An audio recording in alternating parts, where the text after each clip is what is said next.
मुखं करोति वाचालं पङ्गुं लङ्घयते गिरिं यत्कृपातमहं वन्दे श्रीगुरुदीनतारिणं परमानन्दमाधवं श्रीचैतन्यमीश्वरम्। नारायणं नमस्कृत्यं नरं चैव नरोत्तमं देवीं सरस्वतीं व्यासं ततो जयमुदीरयेत्। नष्टप्रायेषु भद्रेषु नित्यं भागवत सेवया भगवति उत्तम श्लोके भक्तिर्भवति नैष्ठिकी। हरे कृष्ण कृष्ण कृष्ण हरे हरे, हरे राम राम राम हरे हरे। एक बार सभी भक्तों का फिर से स्वागत। भगवान श्री कृष्ण के इस ग्रंथा अवतार को हम समझ रहे हैं, श्रीमद् भागवतम को। और भागवतम को हम स्कंद रूप में न करके, श्लोकों के रूप में न करके, यहाँ पर हम कहानी रूप में, स्टोरी फॉर्म में, कथा रूप में कर रहे हैं। आप सभी 2 तारीख से हमारे साथ जुड़े हुए हैं और ये कथा वृंदावन चंद्रोदय मंदिर द्वारा ऑर्गेनाइज्ड है। सभी भक्तों के लिए ये निःशुल्क उपलब्ध है और इसको अलग अलग माध्यमों से सब तक, जैसे कि ऑडियो फॉर्म में, वीडियो फॉर्म में सब तक पहुंचाया जाता है। सर्वप्रथम हमने इस कथा में देखा, नैमिषारण्य में संत वगैरह इकट्ठे हुए, उन्होंने 6 प्रश्न पूछे सूत गोस्वामी जी से। और आगे देखा था वेद व्यास जी की निराशा और श्रीमद् भागवतम की रचना। तीसरे अध्याय में हमने देखा शुद्ध भक्तों के संग में दासी पुत्र नारद मुनि के बारे में बताया जा रहा है कि कैसे वो दासी पुत्र थे और आगे जाके वो एक महान भक्त बने। उसके बाद चौथे अध्याय में हमने अश्वत्थामा को जो दंड दिया अर्जुन ने भगवान श्री कृष्ण के निर्देशानुसार, और गर्भ के अंदर राजा परीक्षित की रक्षा। तो गर्भ के अंदर जो भगवान ने रक्षा की, यहां तक हमने पढ़ा था। अब जन्म हुआ, आगे क्या हुआ वो कथा भी बाकी है। तो यहां से आज की कथा पुनः प्रारंभ होती है। यहां तक सूत गोस्वामी जी ने समझाया था, फिर वो दूसरी बात समझाने लग गए थे, दूसरे प्रश्नों का उत्तर देने लग गए थे।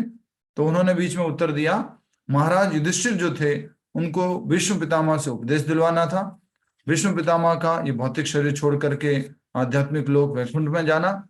और फिर हमने देखा कल के अध्याय में कि किस प्रकार भगवान श्री कृष्ण जो है हस्तिनापुर से तो प्रस्थान कर गए और द्वारका में उनका आगमन हुआ।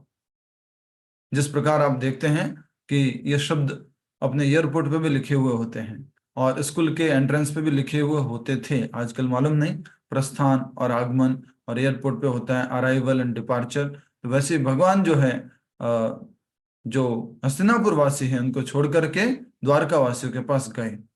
अब वापस से कथा जो चौथे अध्याय में थी वहां पर जाती है और महाराज परीक्षित के जन्म के बारे में बताया जाएगा। कल हमने अच्छे से समझ लिया था कि भगवान श्री कृष्ण द्वारका गए, सब अपने परिवारजनों से मिले, पत्नियों से मिले, बच्चों से मिले, सबसे मिले। ये मिलन की कथा हमने पढ़ी। आज चौथे अध्याय से पुनः जोड़ते हुए आगे सूत गोस्वामी जी बता रहे हैं। महाराज परीक्षित का जन्म पहला स्कंद का ही भाग है ये, 7वां अध्याय। नंबर आपको अपने हाथ से देना है, नंबर लिखा हुआ नहीं है इस ग्रंथ में, इस पुस्तक में, आप अपने हाथ से नंबर दीजिएगा। अपनी माता के गर्भ में परीक्षित महाराज अश्वत्थामा के ब्रह्मास्त्र के तेज से पीड़ित हो रहे थे। तभी अचानक उन्होंने भगवान को देखा जो उनके रक्षा हेतु वहां प्रकट हुए थे। दुनिया के एकमात्र कह सकते हैं ऐसे जीव हैं, ऐसे परम भक्त हैं जिनको भगवान का दर्शन माँ के गर्भ में ही हो गया। उत्तरा दौड़ती दौड़ती गई थी भगवान के पास, पाही पाही, रक्षा करो भगवान। तो भगवान उत्तरा की प्रार्थना सुनकर उनके गर्भ में प्रवेश किए और राजा परीक्षित की, उस बालक परीक्षित की रक्षा की। तभी अचानक उन्होंने भगवान को देखा और उनकी रक्षा हेतु वहां जो प्रकट हुए थे। भगवान का आकार अंगूठे के समान था और उनकी 4 भुजाएं थी, अंगुष्ठ मात्रम। भगवान के आकार की बात कही जा रही है, तो भगवान एक छोटा सा आकार, अंगूठे का आकार लेकर के वहां पर प्रकट हुए थे। वे श्याम वर्ण के थे और उन्होंने दैदीप्यमान पीत वस्त्र धारण किए हुए थे। भगवान के रूप का वर्णन किया गया है। कई बार भक्त लोग कहते हैं, या भौतिक दुनिया में जो भी ऐसे ऐसे अलग अलग प्रकार के नास्तिक लोग हैं, वो कहते हैं कि भगवान के रूप के बारे में कहाँ गया है। तो यहाँ जब परीक्षित महाराज की रक्षा हुई, जो परीक्षित महाराज ने दर्शन किए, उस रूप के बारे में भी यहाँ पर सूत गोस्वामी जी बता रहे हैं कि भगवान श्री कृष्ण श्याम वर्ण के थे और उन्होंने दैदीप्यमान पीत वस्त्र धारण किए हुए थे। सुनहरे मुकुट और कुंडलों से युक्त भगवान अपनी गदा को निरंतर घुमाते हुए अश्वत्थामा द्वारा छोड़े गए ब्रह्मास्त्र के तेज को उसी प्रकार नष्ट कर रहे थे जिस प्रकार सूर्य उदित होते ही प्रातःकालीन कोहरे को नष्ट करता है। तो भगवान ने उस ब्रह्मास्त्र के प्रभाव को पूरी तरह से नष्ट कर दिया। उदाहरण दिया गया है जिस प्रकार कोहरा जो होता है, और उस कोहरे में हमें कुछ दिखाई नहीं देता, खास करके हम उत्तर भारत की बात करें, और यहाँ पर भी यमुना एक्सप्रेस वे जो रोड है, कई बार उस कोहरे की वजह से जो है एक्सीडेंट हो जाते हैं, एक के बाद एक के बाद एक। तो कहा जाता है कि अगर उसमें सूर्य अपने पूर्ण प्रकाश से प्रकाशित हो जाए तो कोहरा सारा छट जाता है, दूर हट जाता है। वैसे ही भगवान वहां पर प्रकट हुए थे और उस ब्रह्मास्त्र को दूर कर दिया था, उसके प्रभाव को हटा दिया था। आगे हम देख रहे हैं, वास्तव में अश्वत्थामा के ब्रह्मास्त्र ने उत्तरा के गर्भ के, हाँ, वास्तव में अश्वत्थामा ने ब्रह्मास्त्र, हाँ, स्क्रीन कौन शेयर कर रहा है? रिक्वेस्ट करूंगा जब मैं कहूं तब शेयर करें, अचानक से एकदम से बाधा आ जाती है। वास्तव में अश्वत्थामा के ब्रह्मास्त्र ने उत्तरा के गर्भ को भस्मीभूत कर दिया था, परंतु भगवान कृष्ण ने अपने चमत्कार से बालक को तुरंत एक नवीन शरीर प्रदान किया। आश्चर्यचकित होकर वह बालक यह सब देख ही रहा था कि भगवान अचानक वहां से अंतर ध्यान हो गए। सोचिए, उस बालक को दर्शन हुए थे, और उसी तरह से एक छोटे 5 साल के बालक को भी दर्शन हुए थे। वो कौन थे? नारद मुनि, नारायण नारायण, उनको भी दर्शन हुए थे जब दासी पुत्र के रूप में थे। तो परम सौभाग्यशाली ये बालक गर्भ के अंदर भगवान के दर्शन किए, और ऐसा कहा जाता है कि उनकी पूरी तरह से भगवान ने रक्षा की, और फिर भगवान वहां से लुप्त हो गए, वहां से अदृश्य हो गए। अब आगे कहा जा रहा है, तत्पश्चात उस समय जब आकाश में समस्त नक्षत्र अत्यंत शुभ अवस्था में स्थित थे, पांडु के प्रपौत्र परीक्षित ने जन्म लिया। पांडु के प्रपुत्र, पोते के भी बेटे, किसने जन्म लिया? परीक्षित ने। तो ये पांडु राजा, उनके बेटे अर्जुन, अर्जुन के बेटे अभिमन्यु, अभिमन्यु के बेटे परीक्षित। अब वो दर्शन दिखा सकते हैं, स्क्रीन शेयर कर सकते हैं, और फोटोज जो पेंटिंग्स थी इससे रिलेटेड कृपया करके दर्शन करा सकते हैं। तो अब जो है जन्म हो चुका है प्रपुत्र राजा परीक्षित का, और महाराज युधिष्ठिर ने अत्यंत हर्षोल्लास के साथ बालक का जातकर्म संस्कार किया, जिस दौरान कृपाचार्य एवं धौम्य ऋषि के निर्देशन में विद्वान ब्राह्मण वैदिक मंत्रों का उच्चारण कर रहे थे। आगे कर सकते हैं दर्शन। ये भगवान देख सकते हैं, गर्भ के अंदर भगवान ने दर्शन दिया। आप देखिए एम्ब्रियो गर्भ में कैसा होता है, वो पूरा भागवत में भी ये सारा वर्णन है। अभी हम सोनोग्राफी वगैरह से देखते हैं, स्कैनिंग वगैरह से देखते हैं, लेकिन आप यहाँ देख सकते हैं कि चतुर्भुज रूप में भगवान दर्शन दे रहे हैं। गर्भ के अंदर माँ के गर्भ का दर्शन है, और आगे पीछे दर्शन करा दीजिए भक्तों को। ये देखिए बहुत ही सुंदर परम कृपालु भगवान वहां एक अंगुष्ठ मात्र अंगूठे जैसा रूप लेकर के वहां प्रकट हो गए थे, और राजा परीक्षित की रक्षा की थी, और राजा परीक्षित ने, उस बालक ने भगवान का अंदर दर्शन किया था। आप भी दर्शन कर लीजिए। हरे कृष्णा। आगे बढ़ेंगे। तो वहां पर महाराज युधिष्ठिर ने अत्यंत हर्षोल्लास के साथ बालक का जातकर्म संस्कार किया। तो जैसा कि आप जानते हैं, हमारे सनातन संस्कृति के अनुसार लगभग कितने संस्कार होते हैं मनुष्य के जीवन में? शुद्धिकरण के कितने संस्कार होते हैं? इशारा करके बता दीजिए, लगभग कितने संस्कार होते हैं? 10? कुछ लोग टाइप करके भेज सकते हैं। यस मानसी जी, 16 संस्कार। यस, तो 16 संस्कार होते हैं। कई बार द्वादश भी बोला जाता है, पर मूलतः 16 संस्कार होते हैं। तो वो गर्भाधान से शुरू होता है, फिर बीच में और भी संस्कार होते हैं, जैसे पुंसवन, चूड़ा कर्म, और फिर नामकरण, जात कर्म, अन्नप्राशन, कर्ण भेद, यज्ञोपवीत, विवाह, और अंत में श्रोता धाम या अंतिम संस्कार। इस प्रकार से अलग अलग अलग अलग संस्कार होते हैं। तो इन संस्कारों के माध्यम से उनके अंदर आध्यात्मिकता का प्रवाह होता है। एक बार फिर से इस बात को ध्यान देंगे इन संस्कारों के माध्यम से उनके अंदर आध्यात्मिकता का प्रभाव होता है, आध्यात्मिकता उनके जीवन में सम्मिलित होती है। और संस्कारवान बालक, जो ये 16 संस्कार की बात की जा रही है, ये संस्कार जब उनको दिए जाते हैं तो आगे जाके एक भगवान के महान भक्त बनते हैं और इस समाज, इस देश को आध्यात्मिकता से पूरा भर देते हैं। तो राजा परीक्षित जो एक छोटे बालक के रूप में थे, उनके जातकर्म संस्कार हुआ और उस दौरान जो हैं कृपाचार्य, ऋषि धौम्य और महान ब्राह्मण विद्वान जो वैदिक मंत्रों का उच्चारण कर रहे थे, ये संस्कार पूरा हुआ। अनुष्ठान की समाप्ति पर महाराज युधिष्ठिर ने ब्राह्मणों को प्रचुर मात्रा में सोना, भूमि, गांव, धान्य तथा पशु संपदा दान में दी।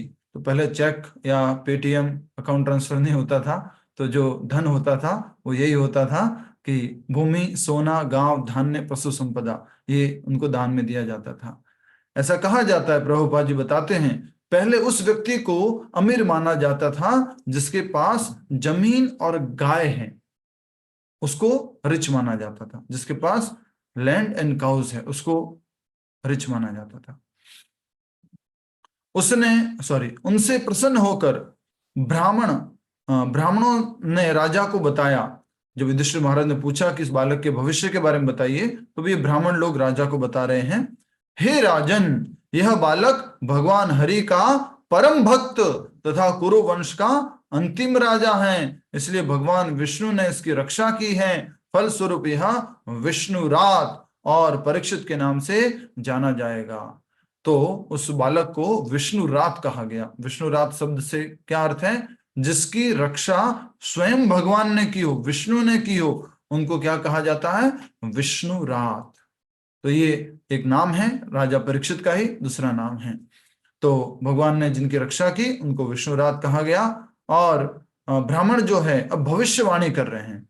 हमारी एस्ट्रोलॉजी, हमारा जो ज्योतिष विज्ञान है, बहुत बहुत क्या कह सकते हैं, पारंगत हैं इस बात को बताने में कि आपका भविष्य क्या रहेगा।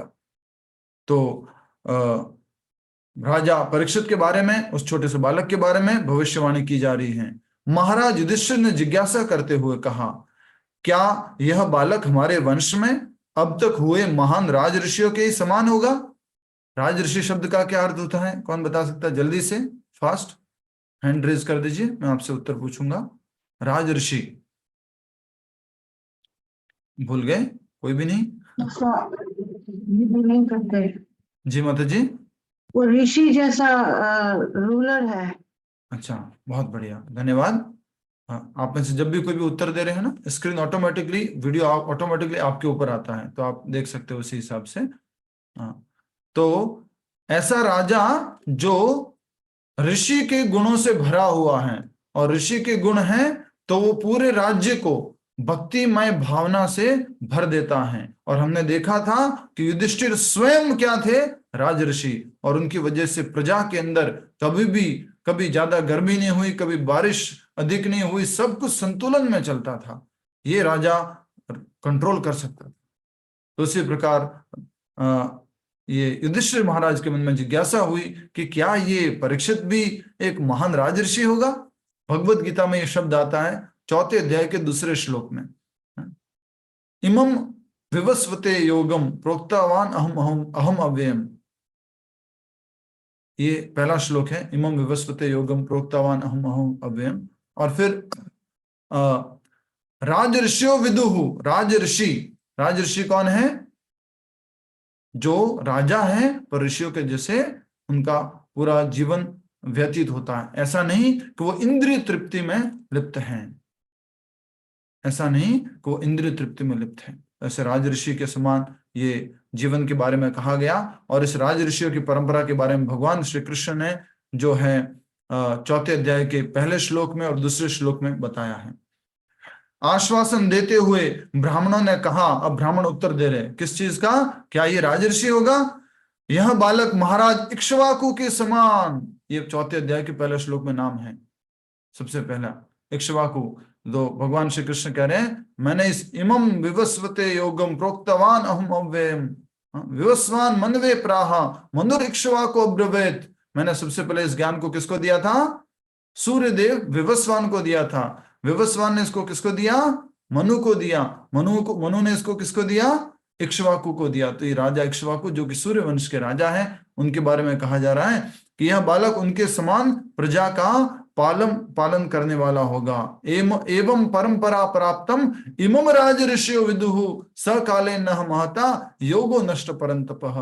ये दूसरा श्लोक है 4थे अध्याय का, कि राज ऋषि परंपरा के अनुसार ये ज्ञान जो है रिसीव किया गया था और समय के साथ ये नष्ट हो गया था। तो यहाँ पर बहुत अच्छी तुलना की गई है, आप कृपया करके छोटे छोटे शब्दों में लिख सकते हैं कि प्रजा का पालन राजा इक्ष्वाकु के जैसे करेगा और भगवान राम के समान अपने वचनों को पूरा करेगा। रघुकुल रीत सदा चली आई, प्राण जाए पर वचन न जाए। तो इस प्रकार से भगवान राम के समान वो जो है प्रजा के वचनों को पूरा करेगा, अपने वचनों को पूरा करेगा। और उशीनर नरेश महाराज शिबी के समान उदार हृदय से दान करने वाला तथा शरणागत वत्सल होगा। दान करने वाला भी होगा, लोगों को मदद करने वाला भी होगा। यह अर्जुन के समान महान धनुर्धर बनेगा, अपने दादाजी के समान, और सिंह के समान बलशाली होगा। यह पृथ्वी के समान संयमी होगा। पृथ्वी संयमी है, ये बहुत बड़ा गुण है। आज ही प्रभु जी प्रवचन में बता रहे थे कि हमें अपने जीवन में संयम बरतना है, धीरज रखना है। तो पृथ्वी जो है सब कुछ सहन करती रहती है। हमने एक बार और कथा में बताया था, पर अभी संक्षिप्त रूप में बता रहे हैं। जो भी हम बुरा कार्य करते हैं या मल मूत्र त्याग करते हैं या जो कारखानों का गंदा जो है, सब इस पृथ्वी में ही जाता है। या इस पृथ्वी से हम पेड़ उजाड़ देते हैं तो भी वो सहन करती है, संयम रखती है।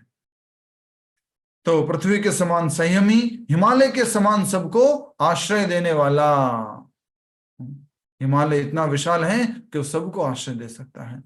महाराज युधिष्ठिर समचित्तता में ये आपके समान होगा और दानशीलता में भगवान शिव के समान। सोचिए, इतना ज्यादा एकदम डिटेल में एक एक करके ज्योतिष विज्ञान के अनुसार क्या बताया जा रहा है, भविष्य। तो आपके समान समचित्तता अर्थात सबके प्रति समान दृष्टि रखने वाला, दया रखने वाला। दानशीलता में भगवान शिव के समान। शिव जी भी बहुत बड़े दानी हैं। ऐसा कहा जाता है कि एक बार पार्वती मैया ने भगवान शिव से कहा, क्या हम इस कैलाश में एक पेड़ के नीचे बैठे हुए हैं, कुछ हमारे लिए थोड़ा व्यवस्था कीजिए, कुछ अच्छा महल वगैरह बनाइए। तो भगवान शिव ने ऐसा कहा गया है, और इसमें डिटेल में कुछ और कथा आप लोग ऐड कर सकते हैं। जो अभी लंका है वो सोने की लंका भगवान शिव ने बनाई, और वहां पर गृह प्रवेश का कार्यक्रम हो रहा था, सारे पूजा विधि विधान हो रहे थे। उसी समय पर वहां पर एक ब्राह्मण का वेश धारण करके रावण आता है, और रावण बोलता है कि मुझे कुछ दान दीजिए, आज आपका गृह प्रवेश है। बोले क्या दान चाहिए? तो रावण बोलता है कि ये जो आपने ये सोने का महल जो बनाया है, यही मुझे दान में दे दीजिए। फिर भगवान जो है शिव भगवान पार्वती की तरफ देखते हैं, देख हमारे लिए ना वो पेड़ ही ठीक था, कुछ होगा तो दान देना पड़ेगा, कुछ है ही नहीं तो क्या दान देंगे। तो देखो वापस हम उस पेड़ के नीचे चलते हैं, वहीं पर जो है अपना जो है साधना करेंगे, आध्यात्मिकता का अभ्यास करेंगे। तो इस प्रकार शिव जी बहुत बड़े दानी भी हैं। यह बालक भगवान नारायण के समान सबको शरण प्रदान करेगा। भगवान सबको शरण प्रदान करते हैं। जो मुकुंद की शरण जाता है वो सारे ऋणों से, सब प्रकार के कष्टों से मुक्त हो जाता है। मुकुंद कौन? मुक्ति प्रदाता। और वो कौन? भगवान श्री कृष्ण। उदारता में यह महाराज रंती देव के समान होगा। इतने उदार कि भगवान ने परीक्षा लेने के लिए उनके राज्य में अकाल कर दिया। सब कुछ, सारी फसलें, सब कुछ समाप्त हो गया, बारिश बंद हो गई, पानी समाप्त हो गया, अब कुछ भी नहीं बचा है। राजा रंती देव ने सबको मदद की, सबकी सेवा की, प्रजा में जितना जो कुछ बचा था पूरा राज भंडार खाली कर दिया, राजमहल का सारा राजकोष खाली कर दिया, सब कुछ बेच दिया। और उसके बाद जो है वो सबकी सेवा किए, पूरी प्रजा की सेवा किए। और उसके बाद जब उनके पास एक थाली में भोजन बचा था और एक पानी का कुछ गिलास था, उस समय एक बार कोई भिखारी बन के आता है, उसको वो बोलता मुझे भूख लगी है, उसको 1/4 उसको दे देते हैं। फिर थोड़ी देर बाद कोई एक और आता है, कुत्ता आता है, उसको भी वो जो है भोजन दे देते हैं। फिर उनके बेटे भी बैठे हुए हैं, वो भी देख रहे हैं कि पिताजी सब कुछ दान दिए जा रहे हैं। वो भोजन था, उसमें से फिर और कोई मांगने वाला आता है, उसको भी 1/4 दे देते हैं। फिर उसके बाद में और कोई मांगने वाला आता है, उसको भी 1/4 दे देते हैं। और अंत में उनके पास पानी बचा था, उन्होंने सोचा कि बच्चे और हम लोग पानी पी लेंगे और अपन जो है ऐसे अपना जीवन चला लेंगे। और जब पानी पीने ही वाले थे, उसी समय एक प्यासा व्यक्ति आता है। राजा, बहुत दिनों से पानी नहीं पिया है, बहुत प्यासा हूं, मदद करो। तब जो है राजा रंतिदेव वो पानी भी उसको पिला देते हैं। और ऐसा कहते हैं वो और कोई नहीं थे, वह स्वयं हरि, श्री हरि भगवान श्री विष्णु परीक्षा लेने के लिए आए थे। अब उनकी परीक्षा में वो सफल हो गए राजा रंतिदेव, और इतनी कृपा की कि सब कुछ वहां सकुशल हो गया और धन्य धान्य से पूरित राज्य हो गया राजा रंतिदेव का। राजा रंतिदेव की जय। सहनशीलता में महाराज बलि के समान। महाराज बलि जो है, उन्होंने सब कुछ सहन किया। क्या सहन किया? कि अगर मेरा सब कुछ भगवान जो है छीनने के लिए आए हैं, कोई बात नहीं, बट मैं सहन करते हुए सब कुछ इनको अर्पण कर दूंगा। और भगवान श्री कृष्ण के परम भक्तों में यह प्रहलाद महाराज के समान होगा। भक्तों में किससे तुलना की गई है? महाराज प्रहलाद, भक्तराज प्रहलाद। तो इतने सारे लक्षण, इतनी सारी भविष्यवाणी की गई है इस बालक परीक्षित के लिए। आगे देखते हैं। ये तक बता दिया जा रहा है यहां पर कि इनकी मृत्यु कैसे होगी। तक्षक के हाथों अपनी मृत्यु की भविष्यवाणी सुनकर यह बालक गंगा तट पर शुकदेव गोस्वामी से आत्म तत्व की जिज्ञासा करेगा और तत्पश्चात परम अभय पद को प्राप्त होगा। ये तो भविष्यवाणी कर दी जा रही है शास्त्रों के अनुसार कि ये बालक जो है जब 7 दिन का श्राप प्राप्त करेगा तो ये सब कुछ छोड़ करके गंगा नदी के तट पर जाएगा, सुखदेव गोस्वामी जी से वो कथा श्रवण करेगा, और तत्पश्चात कथा श्रवण करने के बाद 7वें दिन वो तक्षक नाग की उस अग्नि का एक प्रभाव रहेगा, लेकिन वो वैसे ही भगवान की कृपा से मुक्त हो जाएंगे, परम पद को प्राप्त करेंगे, अभय पद को प्राप्त करेंगे, भगवान के धाम चले जाएंगे। कौन? राजा परीक्षित। आगे बढ़ते हैं। यह कहकर ब्राह्मण लौट गए। ब्राह्मण जो बालक की भविष्यवाणी कर रहे थे। और वह बालक अपने दादाओं के संरक्षण में उसी प्रकार बढ़ने लगा जिस प्रकार शुक्ल पक्ष का चंद्रमा दिन प्रतिदिन अधिक पूर्ण एवं दैदीप्यमान होता जाता है। शुक्ल पक्ष का चंद्रमा अर्थात शुक्ल पक्ष में चंद्रमा कैसे बढ़ता है? पहले अधिक होता है, फिर कम होता है, पहले कम होता है, फिर धीरे धीरे धीरे धीरे धीरे वो पूर्ण चंद्रमा, पूर्णिमा का चंद्रमा बनता जाता है। उसी प्रकार ये जो छोटा सा बालक था वो अपने दादाओं के संरक्षण में, पिता तो थे नहीं, अभिमन्यु तो थे नहीं, तो दादाओं के संरक्षण में वो बढ़ने लगा। परंतु वह कभी भी उस व्यक्ति को नहीं भूल पाया जिसे उसने अपनी माता के गर्भ में देखा था। हरि बोल। कभी भी उस व्यक्ति को भूल नहीं पाया जिसको अपनी माता के गर्भ में देखा। सोचिए, इतनी कॉन्शियसनेस भी नहीं होती है, वो एक भ्रूण के रूप में समय में जो है इस बालक ने भगवान के दर्शन किए थे, और दर्शन इतने सुंदर थे, सर्वाकर्षक थे कि वो अभी तक भूल नहीं पाया है वो बालक। और वो कौन थे? स्वयं भगवान श्री हरि चतुर्भुज रूप में, विष्णु रूप में उनको दर्शन दिए थे। तो कहा जा रहा है कि परंतु वह कभी भी उस व्यक्ति को, अंडरलाइन कर लीजिए प्लीज, यहां अपनी पेंसिल से अंडरलाइन कीजिए, परंतु वह कभी भी उस व्यक्ति को नहीं भूल पाया जिसे उसने अपनी माता के गर्भ में देखा था। वह मिलने वाले प्रत्येक व्यक्ति के चेहरे को देखता हुआ उनकी परीक्षा लेता कि कहीं कहीं यह वही तो नहीं, और इसलिए उसका नाम पड़ा परीक्षित। बड़ा लिखा है, पढ़ा है ये, उसका नाम क्या पड़ गया? परीक्षित। हर समय वो क्या करते थे? परीक्षण करते थे, मैच करते थे। जैसे कि कई बार कुछ चोरी हो जाती है और एक व्यक्ति मान लीजिए उसने कुछ देखा था चोर को, तो वो जैसा जैसा बोलता है उसकी पेंटिंग बनाई जाती है, फिर उस पेंटिंग के अनुसार जो है मैच किया जाता है उसका चेहरा। तो उसी प्रकार से उनकी आंखों में जो भगवान के दर्शन थे वो हर किसी व्यक्ति को देख करके वो मैच करने की कोशिश करते थे। ये तो नहीं है, ये तो नहीं है, ये तो नहीं है, ये तो नहीं है, ये तो नहीं है, ये तो नहीं है, ऐसे करके वो चेक करते थे। इसलिए उनका नाम क्या पड़ा? परीक्षित। और एक नाम क्या था उनका? विष्णुरात। दूसरा नाम परीक्षित। आगे बढ़ते हैं। वह मिलने वाले प्रत्येक व्यक्ति के चेहरे को देखता हुआ उनकी परीक्षा लेता कि कहीं यह वही तो नहीं, और इसीलिए उनका नाम पड़ा परीक्षित। बचपन से ही परीक्षित महाराज महाभागवत थे और वह खेल खेल में ही अपने पारिवारिक इष्ट देव भगवान श्री कृष्ण के विग्रहों की पूजा किया करते थे। पहले जो डॉल्स होती थी ना, ऐसा कहा जाता है, प्रभुपाद जी कहते हैं पहले खेलने के लिए डॉल्स भी कौन होते थे? भगवान के डॉल्स बने हुए होते थे। आजकल हम कुछ कुछ लेके आ चुके हैं। छोटा सा कुछ एक याद आ गया, संदर्भ बताना चाहूंगा। एक बार जो है एक माँ बैठी थी अपने डाइनिंग टेबल पर, और वो जो है साथ में बेटा और उनकी छोटी बेटी, बेटा बड़ा था, बेटी छोटी थी, और उसका एक टॉय, वो सब लोग डाइनिंग टेबल पे बैठे हुए थे, और बेटे से जो है वो एक दूध का जो कप था वो गिर जाता है। माँ को बड़ा गुस्सा आता है, गुस्से में वो बेटे को बहुत डांटती है, और वो छोटी बेटी भी देख रही है। इस प्रकार से बहुत डांटा, वो रोया, अंदर जाके बैठ गया। फिर अगले कुछ 5-10 दिन बाद जब उसकी छोटी बहन उसके पास आई और वो टॉय लेकर के उसके ऊपर ऐसे ही जोकिंगली उसके ऊपर मारा, तो उसको गुस्सा आ गया, और उसने क्या किया, जैसे माँ ने उसको डांटा था वैसे के वैसे उसने अपनी बहन को डांट दिया अच्छे से, और वो रो रही है बैठ करके। फिर कुछ दिन बाद ऐसे ही उसका जो टॉय है उसके हाथ में नहीं आ रहा था, तो पकड़ नहीं पा रही थी ढंग से, तो उसने फिर उस टॉय को जोर से डांटा और उसको मारा। तो कहने का अर्थ था कि जो रिसीव किया वो पास किया, जो रिसीव किया वो पास किया।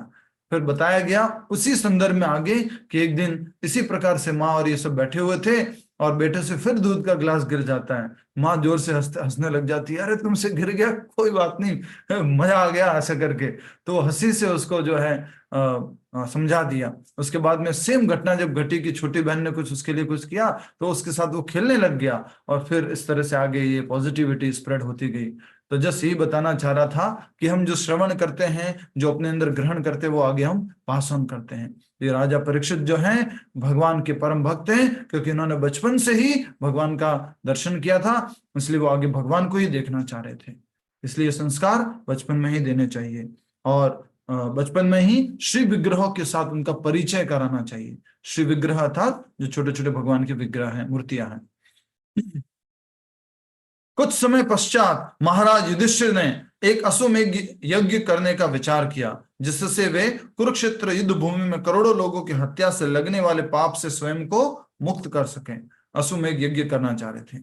वैसे तो वो महाभागवत हैं, वो भगवान के भक्त हैं, कोई पाप के भागी नहीं बने हैं, लेकिन फिर भी उनका मन हृदय नहीं मानता था। विष्णु पितामह ने फिर उनको सांत्वना दी थी, तब वो शांत हुए थे। उससे पहले की बात चल रही है।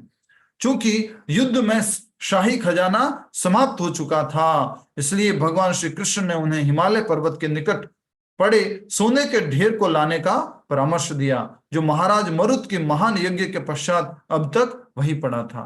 तो हिमालय में वहां पर इतना धन संपत्ति था, सोचिए कि महाराज जो मरुत थे, उन्होंने जब अपना यज्ञ संपन्न किया था तो बहुत सारा सोने की थालियां, सोने के बर्तन, हीरे जवाहरात, डस्टबिन सोने का, सोचिए, सब कुछ जो है सोने का, इतना महंगा महंगा चीज जो था वो सब कुछ वहां हिमालय में पड़ा हुआ था। तो चूंकि इनका खजाना खाली हो गया था, भगवान श्री कृष्ण ने कहा कि जाओ तुम हिमालय से वो लेके आओ, धन लेके आओ।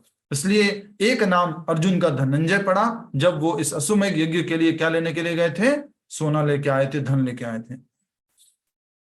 नेक्स्ट, इस प्रकार भगवान श्री कृष्ण के निर्देशन में और एकमात्र उन्हीं की संतुष्टि के लिए महाराज युधिष्ठिर ने 3 अश्वमेध यज्ञ किए। 3 अश्वमेध यज्ञ किए राजा युधिष्ठिर ने। इन यज्ञों के समापन के पश्चात भगवान श्री कृष्ण कुछ महीनों तक हस्तिनापुर में ही रहे और तत्पश्चात द्वारका के लिए प्रस्थान किया, जिसका पिछले अध्यायों में वर्णन किया जा चुका है। हम समझ चुके थे 4थे अध्याय में इस बात को। तो 3 अश्वमेध यज्ञ किए, और उसके बाद जो है भगवान श्री कृष्ण को विष्णु पितामह के पास भी लेके गए, उनसे जो है सांत्वना दिलवाई। फिर भगवान श्री कृष्ण जो है कुंती महारानी की प्रार्थना वगैरह सुनने के बाद चले गए द्वारका। पिछले अध्याय में हमने देखा था कि भगवान का हस्तिनापुर से प्रस्थान और द्वारका में स्वागत। आइए अगला अध्याय शुरू करते हैं। हम कोशिश करेंगे 2-2 अध्याय हो जाए, अभी बड़ा है लेकिन कोशिश करेंगे पूरी। आप सब लोगों का साथ है, यस और नो टाइप कीजिए जो लोग वीडियो ऑन करके नहीं बैठे हैं, और जो साथ दे रहे वो ऐसे कर दीजिए, यस हम साथ में हैं, अभी पूरा ये अध्याय पूरा करेंगे। हरि बोल, बहुत बहुत धन्यवाद। हरे कृष्णा। तो 8वां अध्याय, धृतराष्ट्र द्वारा गृह त्याग। धृतराष्ट्र जो हैं अब घर छोड़ के जा रहे हैं, और विदुर उनकी ऐसी डांट लगाने वाले हैं, पर अभी विदुर तो है नहीं, डांट कहां से लगाएंगे, तो हम देखेंगे विदुर कब आते हैं, क्या होता है। तो धृतराष्ट्र द्वारा गृह त्याग। अपने तीर्थाटन के दौरान विदुर जी की भेंट मैत्रेय ऋषि से हुई थी। उनसे दिव्य ज्ञान प्राप्त करके वे पुनः हस्तिनापुर लौट आए। ऐसा कहा जाता है युद्ध की शुरुआत में जब धृतराष्ट्र को ये विदुर जी कथा सुना रहे थे या उनको ज्ञान दे रहे थे भगवान के बारे में, और कह रहे थे कि तुम जो है इस दुर्योधन की बात मत सुनो, पुत्र मोह से मुक्त हो जाओ। अगर ये तुम दुर्योधन की बात सुनोगे तो पूरे वंश का नाश हो जाएगा, तुम इस दुर्योधन की बात मत सुनो। ये बात किसको मालूम पड़ गई? दुर्योधन को। तो दुर्योधन ने क्या किया? दुर्योधन ने तुरंत वहां पे कहा, तुम हो तो मेरे काका श्री, लेकिन मैं तुम्हें अभी इस महल से निकालता हूं। अभी तुम जिंदा हो, यही तुम्हारा इनाम है। अभी तुम्हारे सांसें मैंने जिंदा छोड़ दी है, यही तुम्हारा इनाम है, क्योंकि तुमने इतने समय से इस राज्य की सेवा की थी। तो वो जो विदुर जी उसी समय उस घर से निकल जाते हैं, राज्य से निकल जाते हैं, अपने अस्त्र शस्त्र वहीं पर छोड़ के चले जाते हैं। कहां पर? हस्तिनापुर के गेट पे छोड़ के चले जाते हैं। तो विदुर जी गए हुए थे तीर्थाटन पे। तीर्थ यात्रा में उनकी भेंट किससे हुई? मैत्रेय मुनि से हुई। मैत्रेय मुनि पराशर मुनि के शिष्य थे, और उनसे उनकी भेंट हुई। उनसे उन्होंने दिव्य ज्ञान समझा, आध्यात्मिक ज्ञान समझा, और फिर से वो हस्तिनापुर लौट आए। अब हस्तिनापुर क्यों लौट के आए? पांडव लोग जीत गए हैं और बहुत सारा धन संपत्ति आ गया है, अब मैं भी आराम से वहां राजभोग खाऊंगा और बढ़िया से मजे करूंगा। देखिए क्यों आए हैं वापस विदुर जी। राजमहल में विदुर को लौटा देखकर सबकी प्रसन्नता का ठिकाना नहीं रहा। पांडवगण, धृतराष्ट्र, गांधारी, कुंती, कृपाचार्य एवं अन्य सब सदस्यों ने उनका हार्दिक स्वागत किया।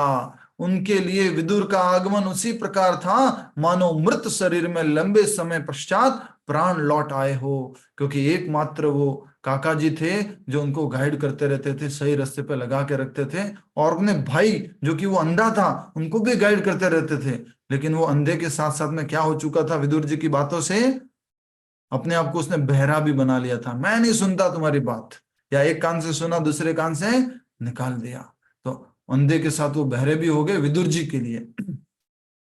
तो इन सब ने उनका हार्दिक स्वागत किया, और लंबे समय के बाद लौटे थे, ऐसा लगा जैसे मृत देह के अंदर प्राण लौट आए हैं। सबने अपने अपने स्तर के अनुसार उनका अभिवादन किया। किसी ने उन्हें प्रणाम किया तो किसी ने उन्हें गले से लगाया, परंतु अनेक वर्षों के विरह के पश्चात इस पुनर्मिलन पर वहां उपस्थित प्रत्येक व्यक्ति की आंखें खुशी के आंसू बहा रही थी। बहुत समय बाद किसी से मिलते हैं, बहुत खुशी होती है, और खुशी के कारण छलक पड़ते हैं आंसू।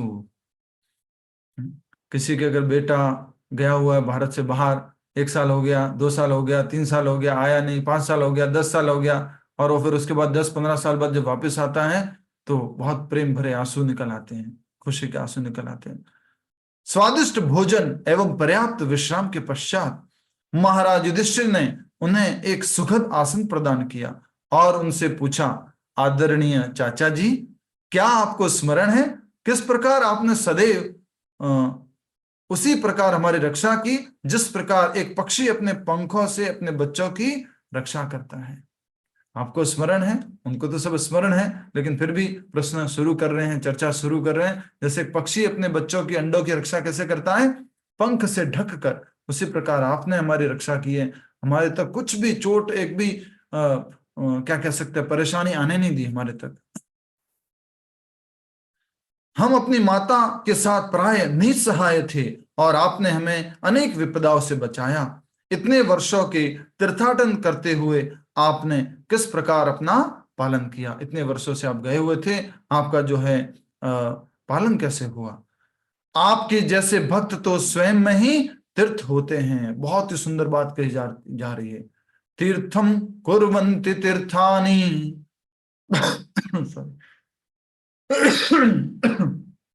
माफ कीजिए, हरे कृष्णा। पहले स्कंद के 13वें अध्याय का ये 10वां श्लोक है। बहुत सुंदर बात कही जा रही है, डिस्प्ले कर सकते हैं स्क्रीन के ऊपर। पहले स्कंद के 13वें अध्याय का 10वां श्लोक, SB 1.13.10। आपके जैसे भक्त तो स्वयं में ही तीर्थ होते हैं, क्योंकि आप सदैव अपने हृदय में भगवान को धारण करते हैं, इसलिए आप जहां कहीं भी जाते हैं वह तीर्थ स्थान बन जाता है। तीर्थम कुर्वन्ति तीर्थानि। आप तो अपने हृदय में किसको लेके जा रहे हैं? भगवान को लेके जा रहे हैं। और भगवान अगर किसी के हृदय में स्थित हैं तो उनका जो पूरा शरीर है, उनका जो व्यक्तित्व है, क्या बन जाता है? तीर्थ बन जाते हैं। और जहां जहां वो जाते हैं वो स्थान किस में परिवर्तित हो जाता है? तीर्थ स्थान में। इसलिए प्रभुपाद जी के लिए भी क्या कहा गया है? प्रभुपाद जी जहां जहां गए वो हर एक स्थान क्या बन गया? तीर्थ स्थान। कई बार लोग हमारे से प्रश्न पूछते हैं, प्रभु जी आप यूरोप यात्रा क्यों लेके जाते हैं, वहां पर क्या है? अमेरिका यात्रा क्यों लेके जाते हैं, वहां पर क्या है? वहां पर भी तीर्थ स्थान बन गए हैं। और क्या है वो तीर्थ स्थान? ऐसा कह सकते हैं जहां प्रभुपाद जी के चरण पड़े उसको तीर्थ स्थान कहा गया। तो मैं एक बार आपको ये श्लोक दर्शन करा देता हूं। ये देख सकते हैं आप अपनी स्क्रीन के ऊपर। भगवद्विदा भागवता तीर्थभूता स्वयं विभो तीर्थ कुर्वन्ति तीर्थानि स्वान्तस्थेन गदाभृता। कहा जा रहा है, my dear lord, like your good self are verily holy places personified. आप तो स्वयं क्या है? अपने आप में तीर्थ है। Because you carry the personality of Godhead within your heart, you turn all places into places of pilgrimage. आप हर एक स्थान को किस में परिवर्तित कर देते हैं? तीर्थ स्थान में। तो आज के बाद याद रखिएगा कि शुद्ध भक्त जहां जाते हैं वो स्थान तीर्थ में बदल जाता है, पुण्य क्षेत्र में बदल जाता है। तो अमेरिका में न्यू जर्सी ले लो, या डलास ले लो, या कुछ यूरोप में कुछ लंदन ले लो, वो भी प्रभुपाद जी के जाने के कारण क्या बन चुका है? तीर्थ स्थान। और ऐसा कहते हैं मधु पंडित प्रभु, आने आने आगे जब जो भागवतम लिखी जाएगी ना, आगे आने वाली भागवतम में प्रभुपाद जी का चरित्र बहुत बड़े रूप में लिखा जाएगा, आगे आने वाली भागवतम में। श्रील प्रभुपाद की जय। तो ये विदुर जी के लिए कहा जा रहा है, आप तो परम भक्त हैं, आप तो भगवान को हृदय में लेके चलते हैं, तो आप जहां कहीं भी जाते हैं वो स्थान तीर्थ स्थान बन जाता है। निश्चित ही आपने द्वारका की यात्रा भी की होगी, कृपया बताइए यदुवंश के सारे सदस्य सकुशल तो है? एक्चुअल में हुआ ये था, ये विदुर जी बहुत समय बाद आए थे, परीक्षित महाराज के जन्म वगैरह सब हो गया उसके बाद आए हैं, युद्ध जीत चुके हैं, और ये धृतराष्ट्र और गांधारी उनके साथ रह रही हैं। धृतराष्ट्र अभी भी अनुभव कर रहा है कि मैं राजा हूं, उसमें विदुर जी आए हैं। एक्चुअल में भगवान श्री कृष्ण ये जगत छोड़ के जा चुके थे, यदुवंश पूरा समाप्त हो चुका था आपस में लड़ करके। तो ये युधिष्ठिर महाराज एक बहुत बड़ा प्रश्न पूछ रहे हैं, आपने आपके द्वारा निश्चित ही आपने जो है द्वारका की यात्रा भी की होगी, कृपया बताइए कि यदुवंश के सारे सदस्य सकुशल तो है? उत्तर में विदुर अपने विभिन्न अनुभवों का ब्यौरा देने लगे। सीधे सीधे उन्होंने पहले आगे की बातें बताई कि कैसे मेरा जीवन चला, कहां कहां मैं गया, परंतु उन्होंने यदुवंश के संहार का समाचार नहीं सुनाया, क्योंकि वे पांडवों को पीड़ित अवस्था में नहीं देख सकते थे। वो नहीं सुनाना चाहते थे कि यदुवंश समाप्त हो चुका है, भगवान वापस अपने गोलोक धाम चले गए हैं, वो सुनाना नहीं चाहते थे। ऐसा कहा जाता है कि इस प्रकार शोक की जो है कोई बात नहीं करनी चाहिए, किसी को दुखी नहीं करना चाहिए, तो वो भाव में इन्होंने बताया नहीं। समय के अनुसार मालूम तो पड़ ही जाता है, लेकिन विदुर जी ने नहीं बताया, क्योंकि वे पांडवों को पीड़ित अवस्था में नहीं देख सकते थे। वास्तव में विदुर यमराज के अवतार थे। यहां थोड़ा सा ध्यान देंगे कृपया करके सभी भक्त लोग। वास्तव में विदुर यमराज के अवतार थे, जिन्हें मांडव्य मुनि के शाप के कारण शूद्र बनकर जन्म लेना पड़ा था। तो एक बार एक राजा थे, कथा सुन लीजिए। एक बार एक राजा थे, तो उन राजा के यहाँ चोरी हुई, चोर वहां से भागे, और जो सैनिक थे वो उनके पीछे भाग रहे थे। चोर आकर के छुप गए उस मांडव्य मुनि की गुफा में, कुटिया में। मांडव्य मुनि की एक कुटिया थी, उसमें आकर के वो चोर छुप गए। और वो जो वस्तु थी उन्होंने वहीं छोड़ दी उस मांडव्य मुनि के उस कुटिया में। और चोर फिर जब देखा कि सैनिक आ रहे हैं वो वहां से भाग गए। और ये सैनिक आए और सैनिकों ने मांडव्य मुनि की कुटिया देखी, उसमें चेक किया तो उसमें वो वस्तु जो भी चोरी की गई थी, मुझे याद नहीं है, आप में से किसी को याद है तो कमेंट बॉक्स में लिख के भेजिएगा, थोड़ा ऐड ऑन कर सकते हैं। तो सैनिकों ने देखा मांडव्य मुनि ही चोर है, मांडव्य मुनि ने चुराई है वो वस्तु। वो तो निर्दोष थे। सुषमा माता जी बता रहे हैं गाय, गाय थी। अच्छा ठीक है, हो सकता है, मुझे अभी भी क्लियर नहीं है, बता दीजिएगा अगर और किसी को मालूम है तो। तो मांडव्य मुनि जो हैं उनके ऊपर दोष आया और उनको राजमहल में बुलाया गया और सजा दी गई कि आपने हमारे यहाँ से चोरी की है। अगर वो गाय थी तो अगर आपने गाय चोरी की है तो मांडव्य मुनि को सूली पे चढ़ाने की सजा दी गई। सूली पे चढ़ाना समझ सकते हैं, सूल या कांटा उस तरह से कुछ आकार होता है और उसके ऊपर उनको बिठा देना, सूली पे चढ़ा देना।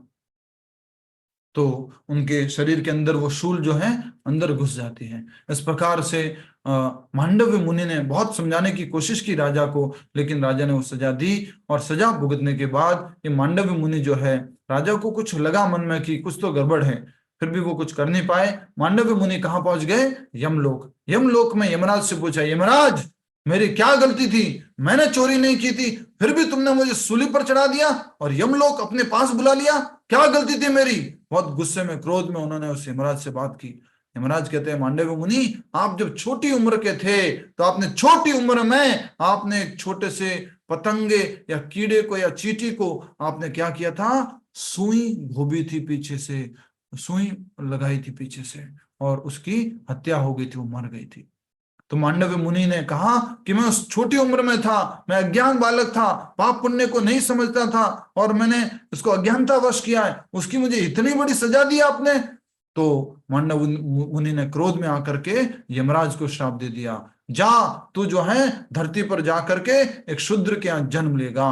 तो यमराज जो है यहाँ पर आ गए, कहां पर? हस्तिनापुर में। क्या बन करके आए? विदुर बन के। वास्तव में विदुर यमराज के अवतार थे। और युधिष्ठिर कौन है? युधिष्ठिर यमराज के बेटे हैं, धर्मराज यमराज। तो वास्तव में विदुर यमराज के अवतार थे, जिन्हें मांडव्य मुनि ने शाप के कारण, मांडव्य मुनि के शाप के कारण शूद्र बनकर जन्म लेना पड़ा था। 100 वर्षों तक यमराज की अनुपस्थिति में 12 आदित्यों में से एक अर्यमा ने यमराज के पद को संभाला और पापियों को दंड दिया। हमेशा याद रखना, भगवद गीता में बताया गया है ये सब क्या है? पद। सूर्य, चंद्र, बुध, गुरु, ये सब क्या है? पद है। और ये पद पर व्यक्ति बदलता जाता है। यमराज तो चले गए, अब कौन है? यमराज एक पद का नाम है। उस पद पे जो व्यक्ति थे वो शूद्र का श्राप लेकर के धरती पर आ गए। लेकिन वहां पर फिर किसने शासन किया? 12 आदित्यों में से एक आदित्य अर्यमा अर्थात भगवान के ही एक विस्तार ने। आगे बढ़ेंगे। वैरागी जीवन स्वीकार करने के बाद भी विदुर का हस्तिनापुर लौटना वैदिक नियमों के विरुद्ध था। विदुर जी ने क्या स्वीकार कर लिया था? संन्यास, सब कुछ छोड़ दिया था। तो वापस हस्तिनापुर क्यों आए हैं? कुछ भोग करने के लिए आए हैं, अब कुछ अपना हिस्सा लेने के लिए आए हैं। परंतु वहां वे एकमात्र अपने बड़े भाई धृतराष्ट्र की गर्हित स्थिति को सुधारने के लिए आए थे, अपने भाई का भला करने के लिए आए थे। अब तो समझ जा, अब तो समझ जा, बचपन से तुझे गाइड कर रहा हूं मेरे भाई, अब तो समझ जा। आप भी कभी कभी बोलते हैं ना, अरे भाई समझ जाना, अरे भाई समझ जाना, अब तो मान जाना, अब तो समझ जाना। वैसे करके विदुर जी जो है धृतराष्ट्र को समझाने के लिए आए हैं। तो सारे संबंधियों ने विदुर का भव्य स्वागत किया और जब उन्होंने धृतराष्ट्र को शिक्षाएं देनी आरंभ की तो पांडवों और उनकी माता सहित राजमहल के समस्त निवासी उसे सुनने के लिए चारों ओर बैठ गए। ये सिस्टम होता था, सोचो। कई बार प्रभु जी घर पे आते हैं तो मान लीजिए गुप्ता जी से मिल रहे हैं तो गुप्ता जी की वाइफ क्या करती है? अंदर जाके टीवी देखती है। क्यों भाई? मतलब प्रभु जी उनसे बात कर रहे हैं, उनको शिक्षा लेनी है, मेरे को क्या करना है? होना क्या चाहिए? अगर कोई संत वैष्णव घर पे आए हैं, सभी को बैठ करके, बच्चों को भी बुलाना चाहिए और सब बैठ करके कथा श्रवण करनी चाहिए। बच्चे अपने अपने रूम में हैं, बच्चे अपना कार्य कर रहे हैं, कुछ सुन रहा है नहीं सुन रहा है, सब ऐसे ही चल रहा है। तो यहाँ पर विधि बताई गई है, संस्कार बताया गया है कि जब विदुर ने शिक्षा देना प्रारंभ की तो राजमहल के समस्त निवासी उसे सुनने के लिए चारों ओर बैठ गए, क्योंकि इस प्रकार की आध्यात्मिक चर्चाएं प्रत्येक के लिए समान रूप से कल्याणकारी होती हैं, सबका भला करने वाली होती हैं। कभी न कभी हमारा भी नंबर आएगा। चंचलापति प्रभु जी भी क्लास में बता रहे थे कि मनुष्य जीवन में ही ये सोचा जा सकता है कि मैं बूढ़ा होने वाला हूं, मैं बूढ़ा होऊंगा, मेरा शरीर काम नहीं करेगा। ये जानवर योनि में नहीं सोच सकते। और हम फिर प्लानिंग कर सकते हैं कि अच्छा मैं अभी शरीर जो है बूढ़ा होने वाला है तो मैं भक्ति कर लूं, भगवान का नाम ले लूं। ये अभी कर सकते हो, और किसी योनि में संभव नहीं है। कुत्ता नहीं सोच सकता कि मैं एक दिन बूढ़ा होने वाला हूं, मैं चल नहीं पाऊंगा, वो नहीं सोच सकता। तो जो आध्यात्मिक चर्चाएं होती हैं वो सबके लिए समान कल्याणकारी होती हैं। तो जब भी आध्यात्मिक चर्चा हो पूरे परिवार के साथ बैठा करो। निश्चित ही अदम्य और शाश्वत काल ने अदृश्य रूप से धृतराष्ट्र को धर दबोचा था, काल ने धर दबोचा था, और इसीलिए वे अपने पारिवारिक जीवन में अत्यधिक आसक्त हो गए। अदृश्य रूप से जो शाश्वत काल है, उन्होंने धृतराष्ट्र को इस घर में परिवार में बांध के रखा हुआ था। व्यंग करते हुए विदुर ने धृतराष्ट्र को महाराज कहकर संबोधित किया और फिर चेतावनी देते हुए कहा। व्यंग में क्या कहा? महाराज, महाराज, भाई है वो अपने, पर महाराज क्यों कह रहे हैं? क्योंकि उसके दिल में अभी भी इच्छा थी कि मैं क्या बनूं? राजा बनूं, मैं महाराज बनूं, सब लोग मुझे महाराज के रूप में सम्मान दें। पांडु नहीं थे तो वो राजा के रूप में ही उन्होंने शासन किया, फिर भी उनको इच्छा थी कि मैं राजा बन के रहूं। तो व्यंग रूप में भाई ने बोला, भाई बोल सकते हैं, प्रजा के लोग भले कुछ कैसे भी सम्मान देते हो, लेकिन भाई ने बोल दिया महाराज। और फिर चेतावनी देते हुए कहा, अभी आप सब लोग अपने दोनों कानों को खोल लीजिए, थोड़ा सा खोल लीजिए पकड़ के। अब सुनने जो जा रहे हैं ना, वो बहुत इंपॉर्टेंट है, बहुत ज्यादा इंपॉर्टेंट है। देखिए क्या बोलने जा रहे हैं विदुर जी, सब लोग ध्यान से सुनिए। जिनको नींद आ रही है वो पानी वानी पी लीजिए थोड़ा कृपया करके, और एक्टिव हो जाइए। हरी बोल, एक बार दोनों हाथ ऊपर करके हरी बोल। बहुत बढ़िया, अति सुंदर। कुछ भक्त लोग, ऐसा कहा जाता है कि जब भागवत कथा रामायण कथा चलती है तो कुंभकर्ण की पत्नी जिसका नाम है, कहा जाता है ऐसा, निद्रा देवी है, तो वो आ जाती है, फिर वो ऐसे ऐसे थोड़ा थोड़ा आराम से सुलाती है।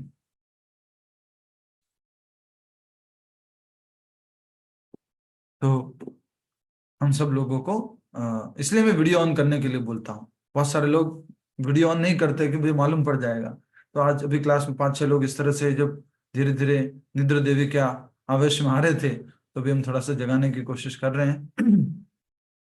अब देखिए बहुत महत्वपूर्ण बात विदुर जी बोलने जा रहे हैं धृतराष्ट्र को। अच्छे से अपने पूरे श्रवण इंद्रिय को एकदम से एक्टिव करके सुनिए।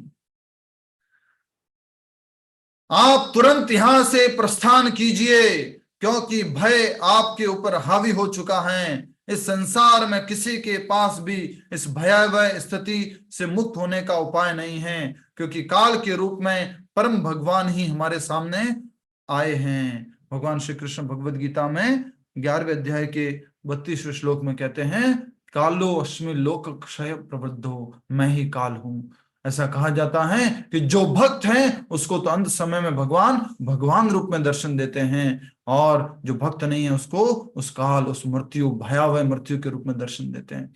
तो कह रहे हैं कि भगवान ही हमारे सामने आए हैं। इस काल के प्रभाव में आने पर व्यक्ति अपना सर्वाधिक प्रिय जीवन तक समर्पित करने के लिए बाध्य हो जाता है। जब काल आ गया, समय आ गया, तो सब कुछ छोड़ना पड़ेगा। तो फिर संपत्ति, सम्मान, परिजन, घर इत्यादि का क्या कहना? जब शरीर ही छोड़ना पड़ जाएगा तो ये परिजन, घर इत्यादि संपत्ति का क्या कहना?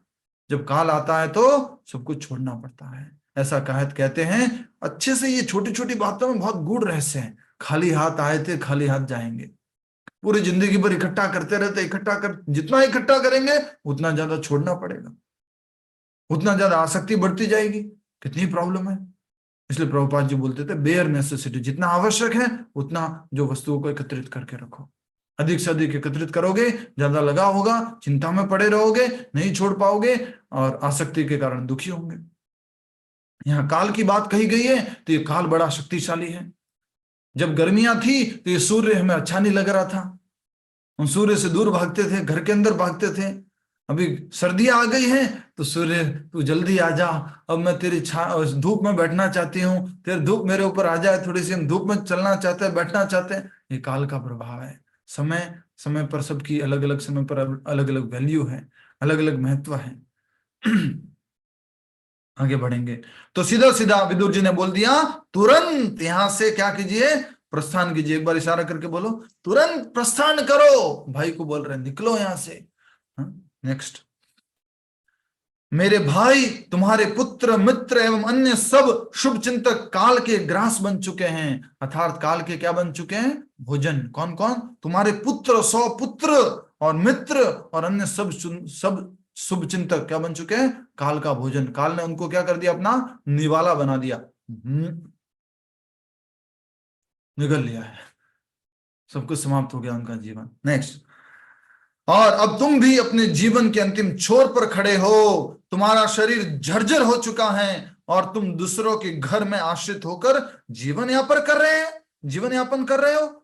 तुम जन्म से नेत्रहीन हो और उम्र के साथ तुम्हें सुनाई भी कम देने लगा है। अब तो तुम्हें सुनाई भी कम देता है, तुम्हारी स्मरण शक्ति भी क्षीण हो चुकी है, दांत गिर रहे हैं, यकृत रोगी हो गया है, खाना पच नहीं रहा है और तुम सदैव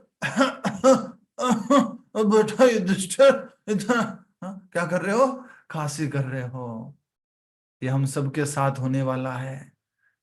इसलिए वो बोल रहे थे चंचलापति प्रभु, मत सोचना कि नहीं मैं तो जवान मरने वाला हूं, मैं तो एकदम एक्टिव मरूंगा, सबका बुढ़ापन आने वाला है। धृतराष्ट्र को आंखों से दिखाई नहीं दे रहा था, कानों से सुनना भी कम हो गया था और दांत गिर रहे थे।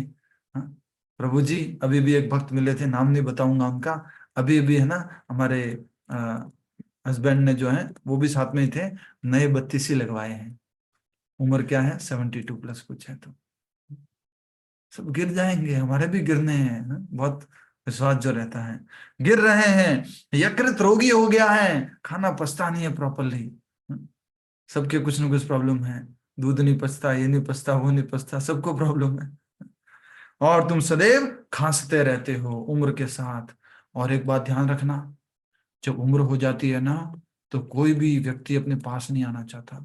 जब हम बूढ़ा हो जाते हैं तो सब हमारे से दूर रहते हैं, खाली काम की बातें करने के लिए, क्या चाहिए माँ, क्या खाएगी, अच्छा ठीक है ओके, माँ क्या बोल रही है, कोई बात नहीं तो अपना काम कर, दूसरा ध्यान मत दे, जोर से बोलना उसको भी कम सुनाई देता है, जो सब हमारी ऐसी स्थिति हो जाती है, कोई हमारे साथ नहीं बैठना चाहता है। तो ये विदुर जी जो है अपने भाई का भला चाहने के लिए वापस आए हैं और उसको बहुत अच्छे से ये ज्ञान दे रहे हैं। सुनिए, बहुत अच्छा ज्ञान है, सब लोग सुनो ध्यान से। परंतु चूंकि प्रत्येक जीवात्मा में जीवित बने रहने की तीव्र आशा होती है, कितने भी डेथ बेड पे सो रहे हो लेकिन फिर भी इच्छा क्या होती है, मैं ना मरूं। तुम भी इस घर में एक पागल कुत्ते के समान भीम द्वारा फेंकी जा रही झूठन पर जी रहे हो। क्या बोल दिया उनको, कुत्ता। धृतराष्ट्र को क्या बोला, कुत्ता। कुत्ते को कैसे बोलते हैं, ये रोटी खा, रोटी फेंक देते कुत्ते के लिए, भोजन फेंक देते हैं, ऐसे पालतू कुत्ता बोल दिया है। हम भी अपने घर में परिवार में आसक्त हैं, बहू को हम राज्य संभालने नहीं देते, घर संभालने नहीं देते हैं, नहीं मैं ही संभालूंगी, मैं ही सारा कंट्रोल करूंगी, मेरी उम्र कोई भी हो, क्या प्रॉब्लम है। छोड़ दो भाई, छोड़ दो, भक्ति करो, थोड़ा सा परेशान मत करो अपने बच्चों को, अब नाम जप में लग जाओ, चिंतन में लग जाओ, भक्ति में लग जाओ। तुम भी इस घर में एक पालतू कुत्ते के समान भीम द्वारा फेंकी जा रही झूठन पर जी रहे हो। ऐसे लोगों की दया पर जीने का क्या लाभ, जिन्हें कुछ समय तुमने जलाकर तथा विष देकर मारने का प्रयास किया था। तुम्हारा जीवन अत्यंत निकृष्ट है। पहले तो तुम उनको मारना चाहते थे, खत्म करना चाहते थे, विष देकर या घर जला करके अपने बच्चों के द्वारा मरवाना चाह रहे थे, युद्ध करवाया, और अब तुम क्या कह रहे हो, उनकी रोटी खा रहे हो। बेटा युधिष्ठिर, बेटा भीम कैसे हो, अच्छा बेटा थोड़ा रोटी के ऊपर थोड़ा सा मक्खन लगा के दे दो बेटा। स्वार्थी, दोगला, इतना इतना ज्यादा क्रोध भर गया था उसके अंदर कि भीम को जब गले लगाने की बारी बारी आई, बोले इसी ने मारा है मेरे बेटे दुर्योधन को, वो उसको नष्ट करने वाले थे अपनी शक्ति से। भगवान कृष्ण ने बोला पुतला आगे कर दो, और जैसे पुतला आगे किया, गले लगाया, उसको ऐसा कस के पकड़ा क्रोध से और उसको पूरा चीरने की कोशिश की, वो पूरा पुतला टूट गया, भारी पुतला। तो इस प्रकार कहा जा रहा है कि तुम घर में पालतू कुत्ते के समान भीम द्वारा फेंकी हुई जो है जूठन पर जी रहे हो, और तुमने तो उनको मारने की कोशिश की थी, और उन्हीं के द्वारा जो अब तुम्हें रखा जा रहा है, तो तुम एक पालतू कुत्ते के समान जीवन जी रहे हो। हाँ, तुम निकृष्ट हो। न मरने की तुम्हारी इच्छा तथा इस अपमानित जीवन को जारी रखने की आशाओं के बावजूद भी तुम्हारा शरीर एक पुराने वस्त्र की भांति जीर्ण शीर्ण हो जाएगा। भले तुम ये सोचो मैं तो मरूंगा ही नहीं है, मरना ही नहीं है, मुझे यहाँ से छोड़ना ही नहीं है घर परिवार, तो एक ना एक दिन तो ये शरीर क्या हो जाएगा, जीर्ण शीर्ण। तो भगवद गीता में श्लोक आता है 2 अध्याय का 22वां, वासांसि जीर्णानि यथा विहाय नवानि गृह्णाति नरोपराणि। इस मनुष्य आत्मा जो है शरीर बदलती है। एक पुराना वस्त्र जब जीर्ण शीर्ण हो जाता है, उसको छोड़ करके नया वस्त्र, नया शरीर धारण करती है। जिस प्रकार से व्यक्ति प्रतिदिन जो कपड़ा है वो बदलता है जब कपड़ा पहनने लायक नहीं होता। तो ये शरीर क्या हो जाएगा, जीर्ण शीर्ण हो जाएगा। जो व्यक्ति बिना किसी को बताए अपना घर छोड़ देता है और भौतिक परिस्थितियों से अविचलित रहते हुए किसी दूरस्थ अनजान स्थान पर शरीर त्याग करता है, वह धीर कहलाता है। धीर की परिभाषा दी गई है कि किसी को बताए बिना घर बार छोड़ दो और कहां दूर जाकर के अपना कुछ थोड़ा साधना वगैरह करते हुए अपना शरीर त्याग कर दो। नेक्स्ट, और उससे भी श्रेष्ठ नरोत्तम होता है जो इस भौतिक संसार के भ्रामक एवं पीड़ादायक स्वभाव को समझकर अपना घर त्याग देता है और हृदय में निवास करने वाले भगवान का संपूर्ण आश्रय स्वीकार करता है। छोड़ देना चाहिए एक समय पर घर, भगवान की शरण ले लेनी चाहिए, वृंदावन वास ले लेना चाहिए, धाम वास कर लेना चाहिए, वहां पर जाकर के ओनली भगवत कार्यों को करना चाहिए, भक्ति के कार्यों को करना चाहिए। कब तक हम बैठे रहेंगे, पकड़ के रहेंगे कुर्सी को।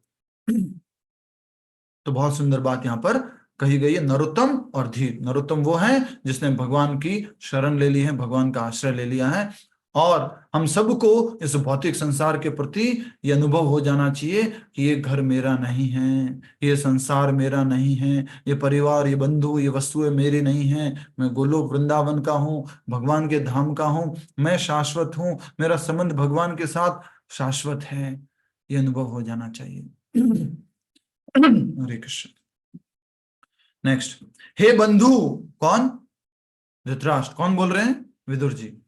हे बंधु, शीघ्र ही कलयुग प्रवेश करने जा रहा है और वह मनुष्यों के समस्त सद्गुणों का नाश करने वाला है। इसलिए तुम बिना किसी को बताए तुरंत घर त्याग दो और उत्तर दिशा की ओर प्रस्थान करो, हिमालय की ओर प्रस्थान करो। यद्यपि जन्मांध होने के कारण धृतराष्ट्र राज सिंहासन के लिए अयोग्य था, फिर भी उसके मन में राजा बनने की तीव्र अभिलाषा थी। अपने छोटे भाई पांडु की मृत्यु के पश्चात वह इच्छा और अधिक गहरी हो गई। पांडु चले गए तो उनके अंदर इच्छा ये बहुत स्ट्रांग हो गई, गहरी हो गई। अच्छे से श्रवण कीजिए सब भक्त लोग, अभी जो बहुत स्पेशल घटना घटने वाली है, कैसे आज्ञा पालन होता है वो समझने वाले हो आप। देखिए उसके अंदर ये इच्छा और गहरी हो गई पांडु के जाने के बाद। जब उसने देखा कि पांडु के पुत्र भी छोटे हैं, तो उनकी हत्या के लिए उसने अनेक अन्यायपूर्ण योजनाओं को सहमति दी। जो जो धृतराष्ट्र ने योजना बनाई उसको सहमति दी। तो पाप का भागीदार कौन है सबसे बड़ा, धृतराष्ट्र। हम भी अपने बच्चों के लिए धृतराष्ट्र बन जाते हैं कई बार, उनका भविष्य नहीं देखते हैं, उनको जो अच्छा लगता है सैंक्शन करते जाते हैं। हमें मालूम करना चाहिए क्या अच्छा है उनके लिए।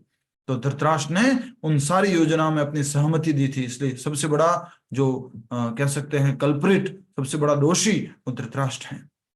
उसके मन में आशा बनी रही कि यदि मैं नहीं तो कम से कम मेरे पुत्र तो राजा बन जाए। परंतु भगवान की इच्छा अनुसार उसकी सब दुष्ट चालें असफल रही। परंतु आज जब उसके सारे 100 पुत्र मारे जा चुके थे, चूंकि महाराज युधिष्ठिर अभी तक उसका सम्मान एक राजा के रूप में किया करते थे, वह उसी मोह में जीता हुआ राजसी ठाट बाट का भोग कर रहा था। कौन, धृतराष्ट्र। ये अलग से बात बोलेंगे अभी, ये जो लास्ट बात बोली है तुम चले जाओ, उस समय कोई बैठा हुआ नहीं है, ये ओनली धृतराष्ट्र को बोला है विदुर जी ने। तो वो अपने आप को अभी भी राजा समझ करके भोग कर रहा था। परंतु विदुर की शिक्षाएं और तीखे वचनों ने धृतराष्ट्र के अंतर्मन को झकझोर दिया। आज तक तो उसकी बात नहीं सुनी थी, लेकिन जब उसका शरीर अब काम नहीं करने लगा है, अब उसका कोई सहारा नहीं बचा है, तब उसकी बात उसको लगी। जैसे चित्रकेतु की कहानी में हुआ था। पहले जब ऋषि आकर के बोले थे कि नहीं नहीं, तुम पुत्र नहीं है तो कोई बात नहीं, भक्ति करो, लेकिन उसने बोला नहीं, पुत्र चाहिए। उसके पुत्र हुए, सब कुछ हुआ, बाद में वो पुत्र की मृत्यु हो गई। तब जाके वो ऋषि मुनियों की बात को समझता है। जो पुत्र वापस जन्म लेकर के फिर से जब बात संदेश देता है, तब वो सुनता है, पहले नहीं सुन रहा था। तो हम भी ऐसे ही है। दुनिया में कितने तरह के बुद्धिमान लोग होते हैं? खास करके तीन होते हैं। पहला कौन सा? जो पहली बार सुन करके सीख लेता है, समझ जाता है। दूसरा कौन सा? जो सुन के नहीं सीखता है, किसी दूसरे को देख के समझता है, अरे भाई मृत्यु आ रही है, ये जीवन सब टेम्परेरी है, दूसरे को देख के सीखता है। तीसरा कौन सा?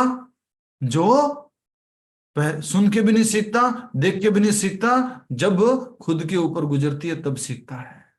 तो हम सब लोग कलयुग के लोग हैं। जब खुद के ऊपर बीतती है तब हम सीखते हैं, समझते हैं। आगे बढ़ेंगे। परंतु विदुर की शिक्षाएं और तीखे वचनों ने धृतराष्ट्र के अंतर्मन को झकझोर दिया। वे आध्यात्मिक जीवन के विषय में पूरी तरह विश्वस्त हो चुके थे, और इसलिए उन्होंने दृढ़ मन से अपने समस्त पारिवारिक संबंध को एक झटके में काट दिया। उसी रात वे बिना किसी को बताए चुपचाप घर से निकल पड़े। हरि बोल। कौन? धृतराष्ट्र निकल गए उसी रात को। अब दिल को छू गई बात, कुत्ता बोल दिया, ये बोल दिया, वो बोल दिया, मैं क्या करूं, क्या जीवन है मेरा। निकल गए वो वहां से। मुक्ति के इस पथ पर उनके साथ उनकी धर्मपति गांधारी भी थी, क्योंकि गांधारी भले आंखों पर पट्टी बांधे हुई थी, लेकिन धृतराष्ट्र के एक एक पैर की आवाज सुन सकती थी। तो वो भी धृतराष्ट्र की आवाज को समझ गई। वो भी एक पतिव्रता नारी होने के कारण उनके पीछे पीछे चल दी। यद्यपि वे अब उससे आसक्त नहीं रहे थे, फिर भी जो है गांधारी चली गई, और धृतराष्ट्र जो है आसक्त नहीं थे, इसलिए वो उनको बिना बताए चले जा रहे थे। अगले दिन प्रातः महाराज युधिष्ठिर ने अपने यथावत धार्मिक कार्य संपन्न किए। उन्होंने अपनी पूजा की, सूर्य देव के लिए यज्ञ किया और ब्राह्मणों को दान दिया। तत्पश्चात घर के वरिष्ठ सदस्यों को प्रणाम करने के लिए जब उन्होंने महल में प्रवेश किया, तो देखा कि उनके वृद्ध ताऊ और ताई वहां नहीं थे। खाली धृतराष्ट्र और गांधारी नहीं, विदुर जी भी नहीं थे। विदुर जी भी चले गए।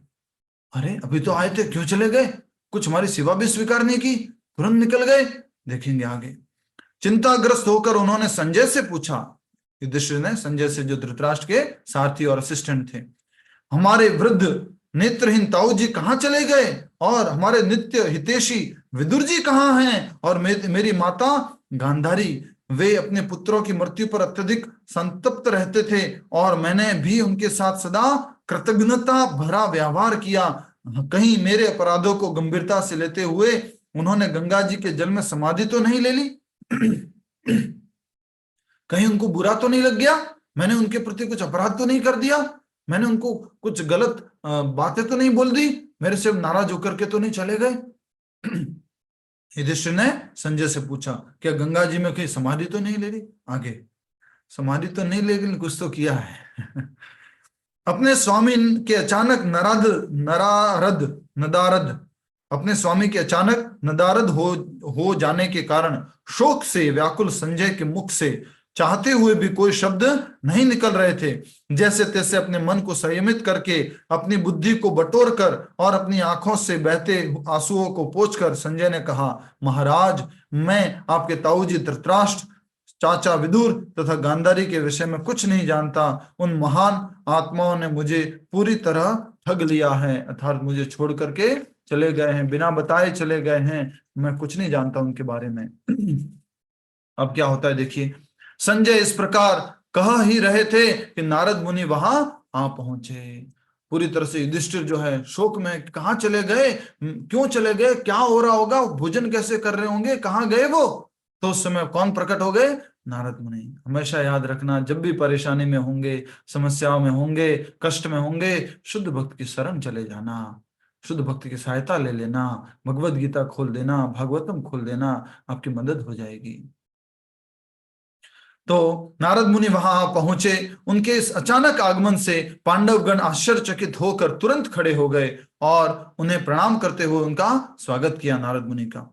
तब युधिष्ठिर महाराज ने कहा, हे ऋषिवर, मुझे नहीं मालूम कि मेरे ये तीनों प्रिय जन कहाँ चले गए हैं। हे देव ऋषि, आप हमारे जीवन रूप जहाज के अगुआ हैं, अर्थात लीडर हैं। आप हमारे जीवन रूपी जहाज को गाइड करने वाले हैं।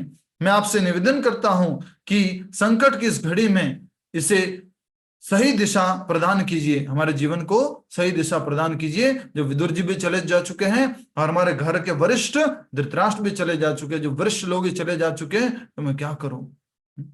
स्नेहलता शर्मा माता जी, हरे कृष्णा।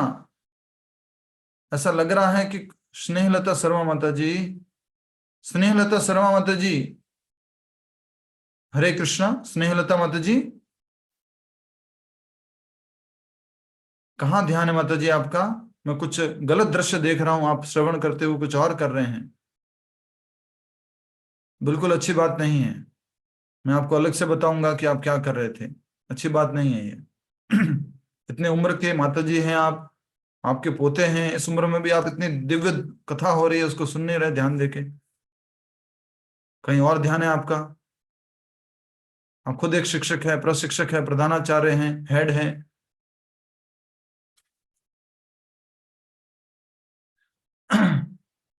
आगे बढ़ेंगे। तो उन्होंने निवेदन किया नारद मुनि से कि संकट की घड़ी में हमारे को दिशा प्रदान कीजिए। यह सुनकर नारद मुनि ने उन्हें समझाते हुए कहा, राजन, शोक करने का कोई कारण नहीं है, क्योंकि प्रत्येक प्राणी पूरी तरह परम भगवान के नियंत्रण में कार्य करता है। ये भगवान ही हैं जो लोगों को एक साथ लाते हैं और उन्हें फिर भी देते हैं। मानो कोई अभिनेता पहले मंच को सजाता है और खेल समाप्त होने पर उसे समेट भी लेता है। तो कहा जा रहा है कि जो रिश्ते नाते पूरा ज्ञान दे रहे हैं नारद मुनि युधिष्ठिर को। युधिष्ठिर पूछ रहे कहाँ गए, क्या करूं बताओ, तो उनको गाइड कर रहे हैं। नहीं नहीं, देखो ये तो परिवार वाले साथ आते हैं, बिछुड़ जाते हैं। भगवान ने जो है सारी लीला रची है, अपने अपने कर्मों के अनुसार सब एकत्रित होते हैं, फिर सब छोड़ के चले जाते हैं, बिछड़ जाते हैं भगवान के कंट्रोल में। जैसे कि एक अभिनेता जो होता है पहले मंच को पूरा सजाता है, फिर मंच को पूरा समेट देता है, तो इस प्रकार भगवान इसी प्रकार से ये कुछ कर रहे हैं। मंच लगाया, अब मंच में से कुछ खिलाड़ियों को समेट दिया है, ऐसे करके नारद मुनि समझा रहे हैं। जिस प्रकार एक बैल अपनी नाक में बंधी रस्सी से नियंत्रित होता है, उसी प्रकार संपूर्ण मानवता वैदिक शास्त्रों में दिए गए नियमों द्वारा नियंत्रित है। इस बात को याद रखिएगा, उदाहरण को नोट कर लीजिए, अंडरलाइन कर लीजिए। बैल को कैसे नियंत्रित किया जाता है? रस्सी से। रस्सी कहाँ होती है? नाक के अंदर। उसी प्रकार से बोले पूरी मानव समाज को जो है भगवान ने नियंत्रित किया है, किसके माध्यम से? शास्त्रों के माध्यम से। तो शास्त्र है तो क्या नियमन है? शास्त्र है तो नियमन है, ये करना चाहिए या नहीं करना चाहिए, करना चाहिए या नहीं करना चाहिए। बैल को कैसे पकड़ के रखा रस्सी से कि तू इधर नहीं जाएगा, इधर नहीं जाएगा, इधर नहीं जाएगा, मेरा जैसा कहूंगा वैसे चलेगा। वैसे ही शास्त्र हमें क्या करते हैं? नियमित करके रखते हैं, कंट्रोल करके रखते हैं। इसलिए हमें बच्चों को अपने आप को शास्त्र से अवगत कराना चाहिए। नेक्स्ट।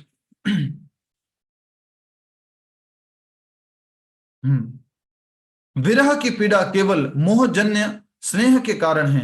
विरह जो हो रहा है वो मोह के कारण है, इसका अन्य कोई कारण नहीं है। इसलिए सनातन आत्मा की अज्ञानता के कारण आपके चित्त में जो चिंता उपजी है उसका त्याग कर दीजिए। अभी आप सोच रहे हैं मेरी सहायता के बिना वे तीनों किस प्रकार जीवित रहेंगे, परंतु हमें समझना चाहिए कि हमारा स्थूल भौतिक शरीर काल, कर्म तथा प्रकृति के तीनों गुणों के नियंत्रण में है। हरे कृष्ण। तो हमारा जो भौतिक शरीर है काल के नियंत्रण में है, कर्मों के नियंत्रण में है और तीनों गुणों के नियंत्रण में है, सत्वगुण, रजोगुण और तमोगुण के नियंत्रण में है। बने रहिए, बस 2-3 मिनट में पूरा कर रहे हैं। और चूंकि एक दृष्टि से यह स्वयं सदैव सांप के मुख में लटका रहता है, यह किसी प्रकार अन्यों का संरक्षण किस प्रकार कर सकता है? एक जो हितैषी है, संबंधी है, एक खुद भी किसमें लटका हुआ है? सांप के मुंह में लटका हुआ है, काल के मुंह में लटका हुआ है। वो दूसरे की सहायता क्या कर पाएगा? अगर दूसरा व्यक्ति उसकी हाथ पकड़ेगा और सांप जो है अगर उसको निगलने वाला है तो दूसरा व्यक्ति भी उस काल के अंदर चला जाएगा। तो ये भगवान नारद मुनि जो हैं, परम भगवान के भक्त जो हैं, वो महाराज युधिष्ठिर को शिक्षाएं दे रहे हैं, आध्यात्मिक ज्ञान दे रहे हैं जो भगवत गीता में दिया जाता है, उस प्रकार का दिव्य ज्ञान दे रहे हैं। तो कोई अन्यों का संरक्षण कैसे कर सकता है? तुम सोच रहे हो कि उनका जीवन कैसे चल रहा होगा, वो अपने भोजन कहाँ कर रहे होंगे, कहीं जानवरों ने उनके ऊपर अटैक तो नहीं कर दिया होगा? तो तुम ये चिंता छोड़ दो। फिर यहाँ पर जो है बहुत सुंदर बात कहते हैं विदुर जी कि जीवो जीवस्य जीवनम, एक जीव दूसरे जीव का क्या है? भोजन है। जो बिना बिना हाथ वाले जीव हैं वो हाथ वाले जीवों का भोजन बन जाते हैं, जो बिना पैरों वाले जीव हैं वो पैरों वाले, चार पैरों वाले जीवों का भोजन बन जाते हैं। तो एक जीव जो है दूसरे जीव का भोजन है। जो मनुष्य लोग हैं उनके लिए साग सब्जियां फल आदि जो है उनका भोजन है। तो इस प्रकार से एक जीव दूसरे जीव पर निर्भर रहता है। इनडायरेक्टली क्या कहना चाह रहे हैं कि जंगल में चले गए, किसी ने खा लिया हो तो भी डरो मत, चिंता मत करो। जीवन के लिए कठोर संघर्ष, ये भगवत गीता में भगवान कहते हैं तीनों गुणों की बात कि प्रकृते क्रियमाणानि गुणे कर्माणि सर्वशः अहंकार विमूढ़ आत्मा कर्ता हम इति मन्यते। हम मोहवश, हम अहंकारवश सोचते हैं मैं करने वाला हूं, मैं करता हूं। एक्चुअल में कर कौन रहा है? प्रकृति। युधिष्ठिर ये सोच रहे थे मैं उनका पालन करूंगा, मैं उनकी सेवा करूंगा। करने वाले भगवान और करने वाले प्रकृति के ये तीन गुण। नेक्स्ट, जीवन के लिए कठोर संघर्ष प्रकृति का अटल नियम है। यहाँ शक्तिशाली जीव अपने से दुर्बल का शिकार करके अपना पालन करता है। इसलिए आप एक चित्त होकर भगवान श्री कृष्ण का चिंतन करो। युधिष्ठिर को बोला चिंतन करो। उन्होंने देवताओं की सहायता करने के लिए पहले ही पृथ्वी के बोझ को कम कर दिया है। भगवान ने बोझ कम कर दिया। कैसे बोझ किया? ये महाभारत का युद्ध करके, सारे लोगों को संहार करके, देवताओं की मदद करते हुए ये सारा जो है पृथ्वी का बोझ कम कर दिया। जब भगवान अवतरित हुए थे तो पृथ्वी गई थी किसके पास? ब्रह्मा जी के पास। हे ब्रह्मा जी, पृथ्वी पर बहुत राक्षस है, बहुत असुर है, बहुत बोझ बढ़ गया है, कुछ हल्का कीजिए। साथ में बैल के रूप में पृथ्वी जो है गाय के रूप में थी, बैल जो धर्म के रूप में थे। बाद में ब्रह्मा जी और सारे देवतागण क्षीर सागर में विष्णु जी के पास जाते हैं, वहां उनसे प्रार्थना करते हैं मेरा बोझ कम कर दीजिए। तो भगवान ने अवतार लेके पृथ्वी का बोझ कम किया, असुरों से उनको मुक्ति दिलाई। नेक्स्ट, बोझ कम कर दिया है। और जब तक भगवान इस धरा पर उपस्थित हैं तब तक तुम अपने कर्तव्यों का समुचित निर्वाह करो, परंतु उनके अप्रकट होने के पश्चात तुम भी इस मर्त्य लोक को त्यागने के लिए तैयार रहना। तो जब तक भगवान हैं तब तक तो तुम जो है अपना सही रूप से कर्तव्य निभाते रहो, और उसके बाद तुम भी तैयार रहो किसके लिए? इस जीवन को छोड़ने के लिए, इस धराधाम से जाने के लिए, मृत्यु के स्वागत के लिए तैयार रहो। धृतराष्ट्र, गांधारी और विदुर यहां से सप्त स्रोत गए हैं जो हिमालय के दक्षिण में हैं। उस स्थान पर सप्त ऋषियों की प्रसन्ना हेतु गंगा 7 धाराओं में बहती है। सप्त स्रोत गए हैं, साथ साथ बोल दिया। किसने? नारद मुनि ने। जब चिंता थी तो कौन आए? गुरुदेव आए। जब वेद व्यास जी को चिंता थी तो कौन प्रकट हुए? गुरुदेव नारद मुनि प्रकट हुए। युधिष्ठिर महाराज को चिंता है तो कौन प्रकट हो गए? भगवान कृष्ण तो है नहीं, तो नारद मुनि प्रकट हो गए और उनकी चिंता से उनको मुक्त किया। कह रहे हैं कि वो कहाँ गए हैं? सप्त स्रोत गए हैं, जहां सप्त ऋषि रहते हैं और गंगा माता की 7 धाराएं बहती हैं।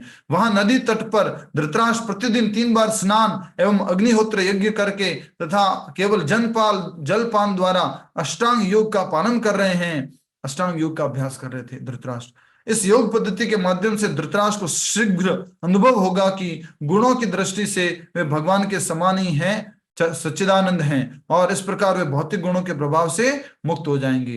गुणों में हमारी और भगवान की क्या है? समानता है। डिफरेंस किसमें है? मात्रा में। गुणात्मक एकता, मात्रात्मक भिन्नता। गुणात्मक एकता, क्वालिटेटिवली वी आर सेम। क्यों? क्योंकि हम भगवान के अंश हैं। तो इनको भी मालूम पड़ जाएगा, जब वो अभ्यास करेंगे धृतराष्ट्र, तो उनको भी मालूम पड़ जाएगा कि हम गुणात्मक रूप से, आध्यात्मिक रूप से सच्चिदानंद हैं और भौतिक गुणों के प्रभाव से हम मुक्त हो जाएंगे। संभवतः आज से 5वें दिन वे अपनी योग शक्ति के बल से अग्नि उत्पन्न करके स्वयं भस्मीभूत हो जाएंगे और अपना देह त्याग करेंगे। भविष्य काल बोल दिया है, फ्यूचर बोल दिया है, ये नहीं बोला है कि हो गया है। क्या बोल रहे हैं? आज से 5वें दिन ऐसा हो जाएगा। अपने देह को अग्नि में वो जला देंगे। और अग्नि कहां से आएगी? अष्टांग योग पद्धति के अनुसार जो ये शरीर जो है 5 महाभूतों से बना हुआ है। हर किसी योग पद्धति में ये बात कही जाती है, पृथ्वी, अग्नि, जल, वायु, आकाश। तो शरीर के ही अंदर से जो अग्नि है उसको प्रकट करेंगे और उस अग्नि को इतना तेज कर देंगे अष्टांग योग पद्धति के कारण, गर्मी बढ़ते बढ़ते बढ़ते बढ़ते बढ़ते शरीर पूरा जल के नष्ट हो जाएंगे, हो जाएगा। तो वो भस्मीभूत हो जाएंगे, अपना देह त्याग करेंगे। जब पतिव्रता गांधारी अपने पति को कुटिया सहित दहकते हुए देखेगी तो वह भी एकचित होकर उसमें सती हो जाएगी। पतिव्रता थी, वो भी सती हो जाएगी। यह सब देखने के पश्चात विदुर सुख और दुख की मिश्रित भावनाओं के लिए उस स्थान से चले जाएंगे। ये सब करने के बाद सुख और दुख की मिश्रित भावना की, भाई चला गया, भाभी चले गई, इस भावना से वो स्थान को छोड़ के चले जाएंगे। विदुर जी अपने भाई को एक मुक्त योगी पद प्राप्त हुआ देखकर विदुर आश्चर्यचकित हो जाएंगे कि अचानक से क्या बन गया, ये योगी बन गया, इतना ज्यादा लालची था राज्य के लिए, तो बड़ा अच्छा लगेगा। परंतु उन्हें इस बात का खेद भी रहेगा कि वे उन्हें भगवान का शुद्ध भक्त नहीं बना पाए। क्या बन गए थे वो? योगी, पर क्या नहीं बन पाए? भक्त। भगवान की भक्ति नहीं की थी उन्होंने, योग के अभ्यास के द्वारा उन्होंने इस शरीर को नष्ट कर दिया था। तो विदुर जी भी चले गए थे, वो भी हिमालय में ही थे। यह सूचना देकर नारद मुनि ने आकाश मार्ग से प्रस्थान किया और देव ऋषि की शिक्षाओं को हृदयस्थ करके महाराज युधिष्ठिर समस्त शोक एवं दुख से मुक्त हो गए।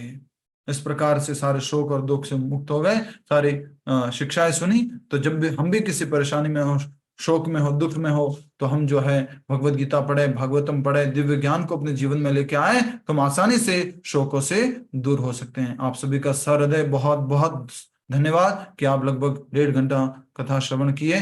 अब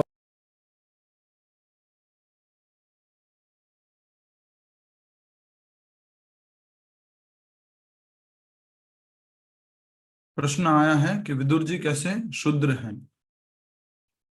हाँ, क्योंकि विदुर जी जो हैं वेद व्यास जी और एक जो दासी थी उनके पुत्र हैं, इसलिए वो शूद्र हुए।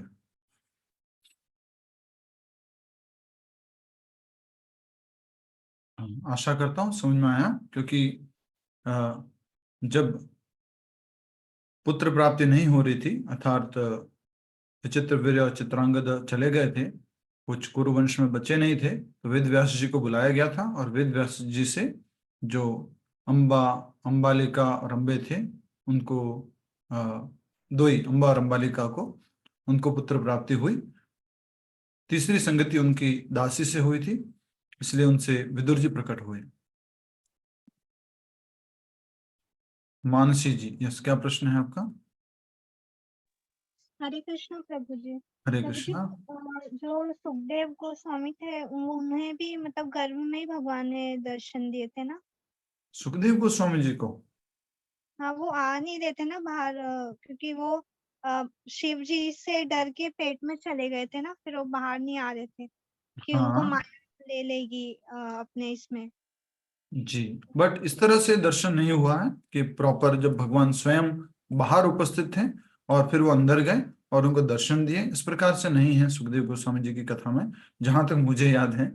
और यस, परमात्मा रूप में वो हृदय में रहते हैं भगवान, लेकिन राजा परीक्षित परम सौभाग्यशाली थे कि स्वयं भगवान माँ के गर्भ में प्रवेश करके उनको बचाया और उनको दर्शन दिए।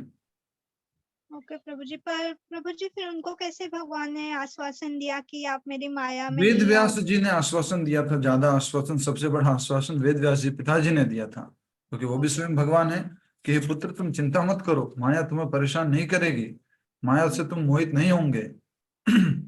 इतने बड़े महाभागवत थे, स्वयं भागवत सुनी हुई थी, अमर कथा सुनी हुई थी, फिर भी उन्हें जो चिंता हो रही थी कि माया भगवान की शक्ति है, बहुत शक्तिशाली। तब भगवान जो है हृदय में परमात्मा रूप में, ऐसा कहा जाता है कि सुखदेव गोस्वामी जी को भगवान ने भी आश्वासन दिया कि तुम चिंता मत करो, मेरी माया है, ये तुम्हें परेशान नहीं करेगी। पर जब वो प्रकट हुए 16 साल की उम्र में, तो उसके बाद जो है वो सीधा जा रहे थे। वो पहले निराकार ब्रह्मन के उस चिंतन में थे, बाद में जब उन्होंने वेद व्यास जी से पूतना की कथा वगैरह सुनी, वो कहानी सुनी, तो वो साकार ब्रह्म की उपासना में आ गए। और फिर वो भगवान के परम भक्त, परम वैष्णव तो थे ही, साथ में वो साकार परम वैष्णव होकर के वो आगे जाते हैं और राजा परीक्षित को कथा सुनाते हैं। यस, और कोई? कृष्ण प्रभु हरे जी। कृष्णा प्रभु। हरे कृष्णा। प्रभु जी, मेरा ये प्रश्न था, अभी आपने जो शुरुआत में कहा कि हमें बच्चों को विग्रह के मतलब जो टॉयज होते हैं उनसे मतलब विग्रह के अपने भगवान के टॉयज देने चाहिए, तो बच्चे तो संभाल नहीं पाते हैं, तो गिराते हैं, वो सब होता है तो क्या मतलब चलता है क्या? हाँ माता जी, टॉयज के रूप में चलता है। जो खिलौने आजकल जैसे मतलब आने लग गए ना, जैसे छोटे छोटे वो कॉटन के, या फिर जो वो जो आजकल हाँ हाँ। वाले खिलौने आने लग गए, तो हम्म, छोटे बच्चे जो बहुत ही, क्या कह सकते हैं, 2 वर्ष 1 वर्ष से नीचे के बच्चे हैं, 2 वर्ष से नीचे हम्म। मान लीजिए, 2 वर्ष के नीचे के बच्चे, उनको वो इम्प्रेशन तब से देना चाहिए, ना कि कुछ दूसरे खिलौने देने चाहिए। हाँ प्रभु तो जी, अपराध ठीक। नहीं है उसमें। क्या प्रभु? जी। यस, मिथिलेश माता लाइट जी आ गए। बोलिए, मिथिलेश माता जी क्या कहना चाहते हैं? ठीक है, ओके, नेक्स्ट। और कोई? सेवानित्य माता जी। हरे कृष्ण प्रभु जी, मैं बोलना चाह रही हूँ कि भीष्म पिताजी की तो शादी तो नहीं हुई, शादी हो गई थी क्या? नहीं, भीष्म पिताजी की शादी हो गई थी क्या? तो नहीं हुई ब्रह्मचारी थी, थे।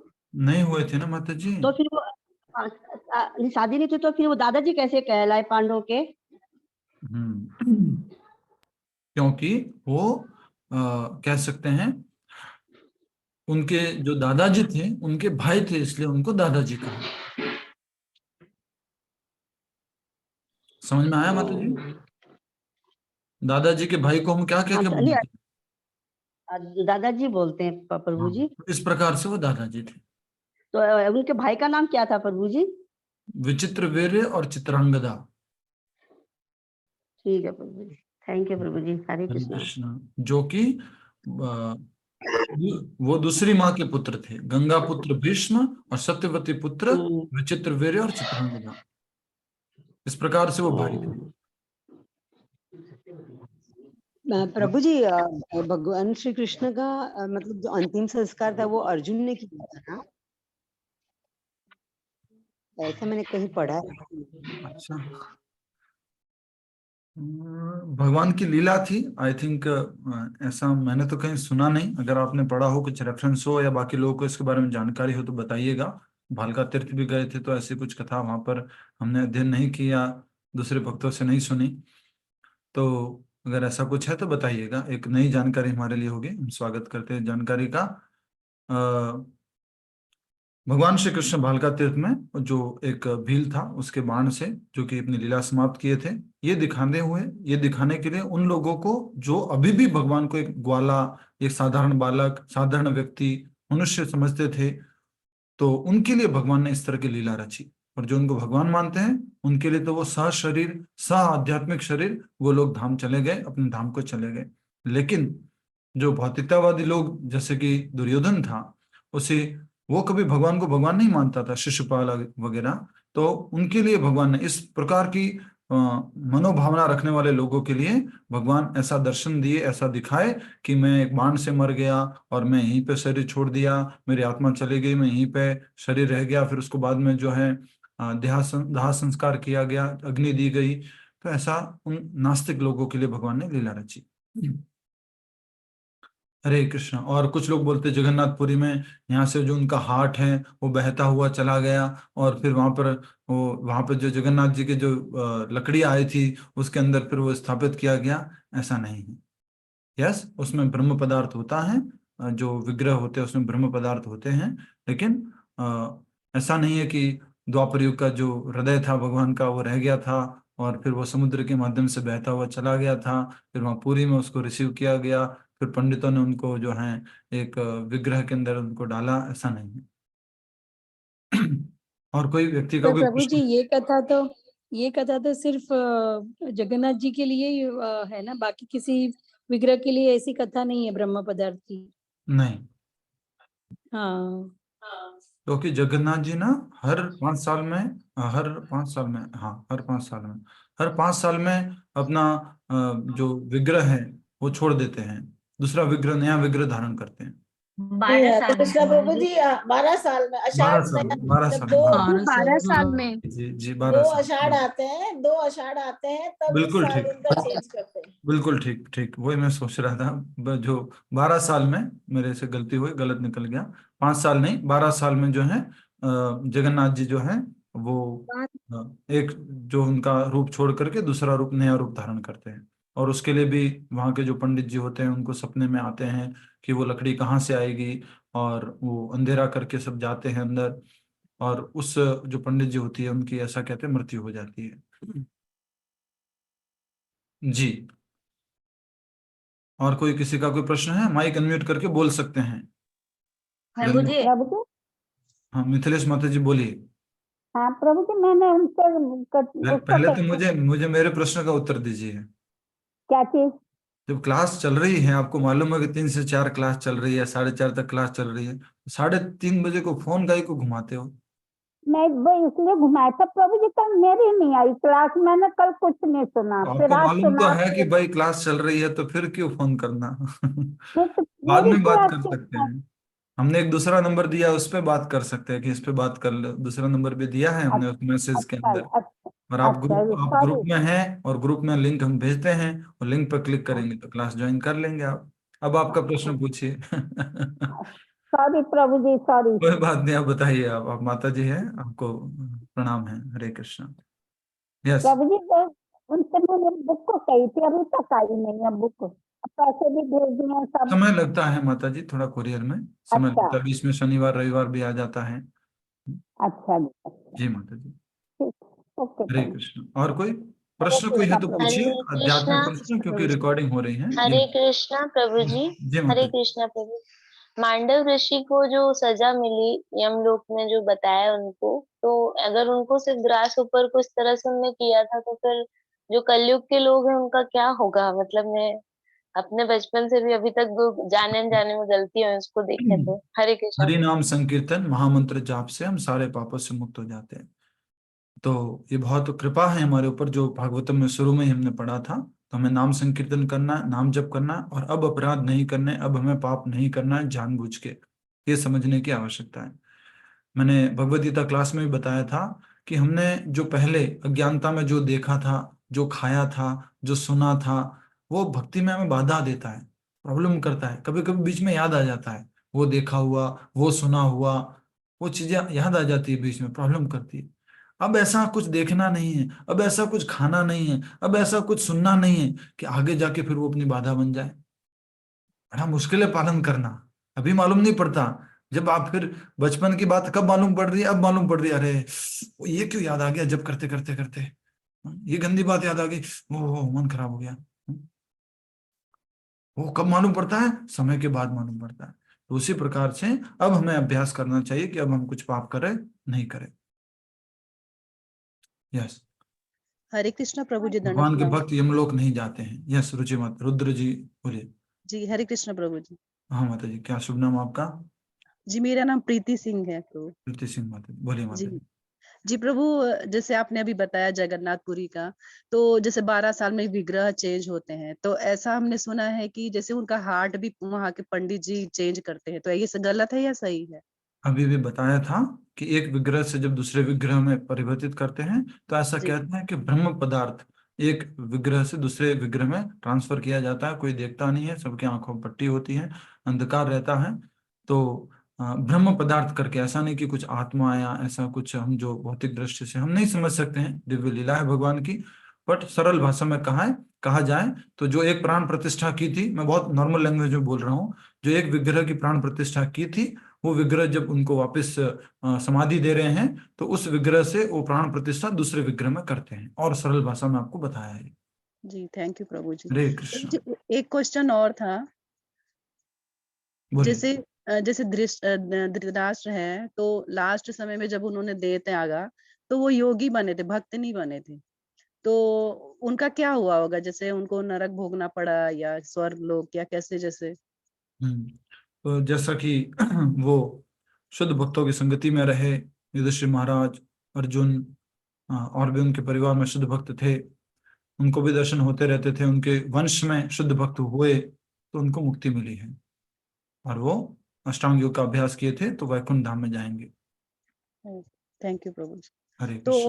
तो ये कलयुग में हमारे लिए प्रभु क्या है, और जैसे वानप्रस्थ गृहस्था के बाद वानप्रस्थ आता है, तो हमें हस्बैंड वाइफ को क्या करना चाहिए? ओनली वानप्रस्थ तक रहना चाहिए, और वानप्रस्थ में हस्बैंड वाइफ को अलग अलग तीर्थ स्थान का भ्रमण करना चाहिए, भक्तों की संगति में रहना चाहिए, हो सके तो तीर्थ स्थान में सेटल हो जाना चाहिए, वहां जाके रहना प्रारंभ करना लेना चाहिए। वृंदावन हो गया, खास करके वृंदावन, क्योंकि हम भक्तों का तीर्थ स्थान है, प्रभुपाद जी भी यही चाहते थे। तो वृंदावन आदि में आकर के अपना जीवन निकाले, कभी कभी घर गए, मिले, बात किया। वैसे ही होता है, वैसे भी अगर बेटे बाहर हैं और आप मान लीजिए दिल्ली में रहते हैं, बेटा अमेरिका में रहते हैं, वैसे ही मिल तो पानी रहे, दिल्ली में ही रह रहे, ऐसे कैसे, वृंदावन रह लिए। जी थैंक यू प्रभु जी। हरे जैसे कृष्ण। हरे कृष्ण प्रभु जी, प्रभुपाद जी की कृपा से प्रभु हम पूरी फैमिली डिवोटी हैं प्रभु, दोनों मेरे बेटे, बच्चों ने हमें इस केसी में लेकर आए। मैं बहुत मुंबई में HKM पवई से हूँ प्रभु। हरि बोल, हरि बोल। जी पवई से। बहुत शुभकामना माता जी। जी हरे तो कृष्ण। तो देखिए, दोनों कभी बच्चों की वजह से, कभी माता पिता की वजह से बस भक्ति में आना है, आ जाओ, जी, कल आओ, परसों आना ही आना है। हम बहुत 16 सौभाग्य हैं प्रभु जी कि बच्चों ने हमें इस रास्ते पर लेकर आए, बहुत खुशी होती है। भगवान के भक्त है ये बालक, सब भक्ति करके आए हैं जी। जी और किसी का कोई प्रश्न? हरे कृष्णा हरे प्रभु कृष्ण। जी। एक एक करके वंदना गुप्ता माता जी बोलिए। हरे कृष्णा प्रभु जी। जी प्रभु जी, इसमें लिखा है कि वास्तव में अश्वत्थामा ब्रह्मा से उनका उत्तरा का गर्भ खत्म हो गया था, फिर से भगवान ने किए कि हाँ, इसको इस रूप में समझ सकते हैं कि सब कुछ नष्ट हो गया था, फिर भगवान ने उनको पुनर्जीवन दिया है, नया शरीर दिया, सब कुछ दिया है। कहने का अर्थ है कि वो उस ताप से पीड़ित हो रहे थे, उस पीड़ा से उनको मुक्त किया है। ऐसा नहीं है कि भगवान बचा नहीं पाए, भगवान नहीं बचाए हैं, उस ताप से उनको मुक्त किया है। डिटेल में भागवत में संक्षिप्त में बताई गई है सारी चीजों को, बहुत डिटेल में नहीं है, सारी डिटेल में अन्य पुराणों में है। जी थैंक यू प्रभु। हरे कृष्ण। और कोई? मानसी जी पूछिए, फिर समाप्त करते हैं हम। प्रभु जी, मेरा ये डाउट है कि जैसे कृष्ण जी जैसे जब उन्होंने देह त्यागा तो उसके साथ ही जो हम द्वारका था पूरा डूब गया था, तो विदुर जी से क्यों पूछा गया बाद में कि कैसे है वहां पे सभी? बाद में नहीं पूछा, ये उनको नहीं मालूम था, पांडवों को अभी तक संदेश नहीं पहुंचा था। तो कहने का अर्थ है कि जब भगवान थे तो भगवान के सामने ही उनके सारे यदुवंश को नष्ट हो गए थे। भगवान चाहते थे कि सब लोग चले जाएं, ये देवी देवता लोग जो उनकी लीला में भाग लेने के लिए आए वो वापस प्रस्थान कर जाएं। तो उन्होंने इस तरह से लीला रचाई और सब लोग चले गए। उसके बाद भगवान ने अपनी लीला समाप्त की है, भगवान के जाने के बाद। ये बातें पांडवों को नहीं पता थी। नहीं पता थी, इसलिए युधिष्ठिर महाराज पूछ रहे हैं। और ये आगे जो है, आगे भागवत में हम पढ़ेंगे, ये सेम चीज अर्जुन से भी पूछी जाती है। ओके प्रभु जी, हरे कृष्ण। हरे कृष्ण। ठीक है, समाप्त करें कि किसी का कोई रह गया प्रश्न? थोड़ा लंबा हो गया आज क्लास, नींद आ रही थी बीच में, रिकॉर्डिंग बंद कर दीजिए।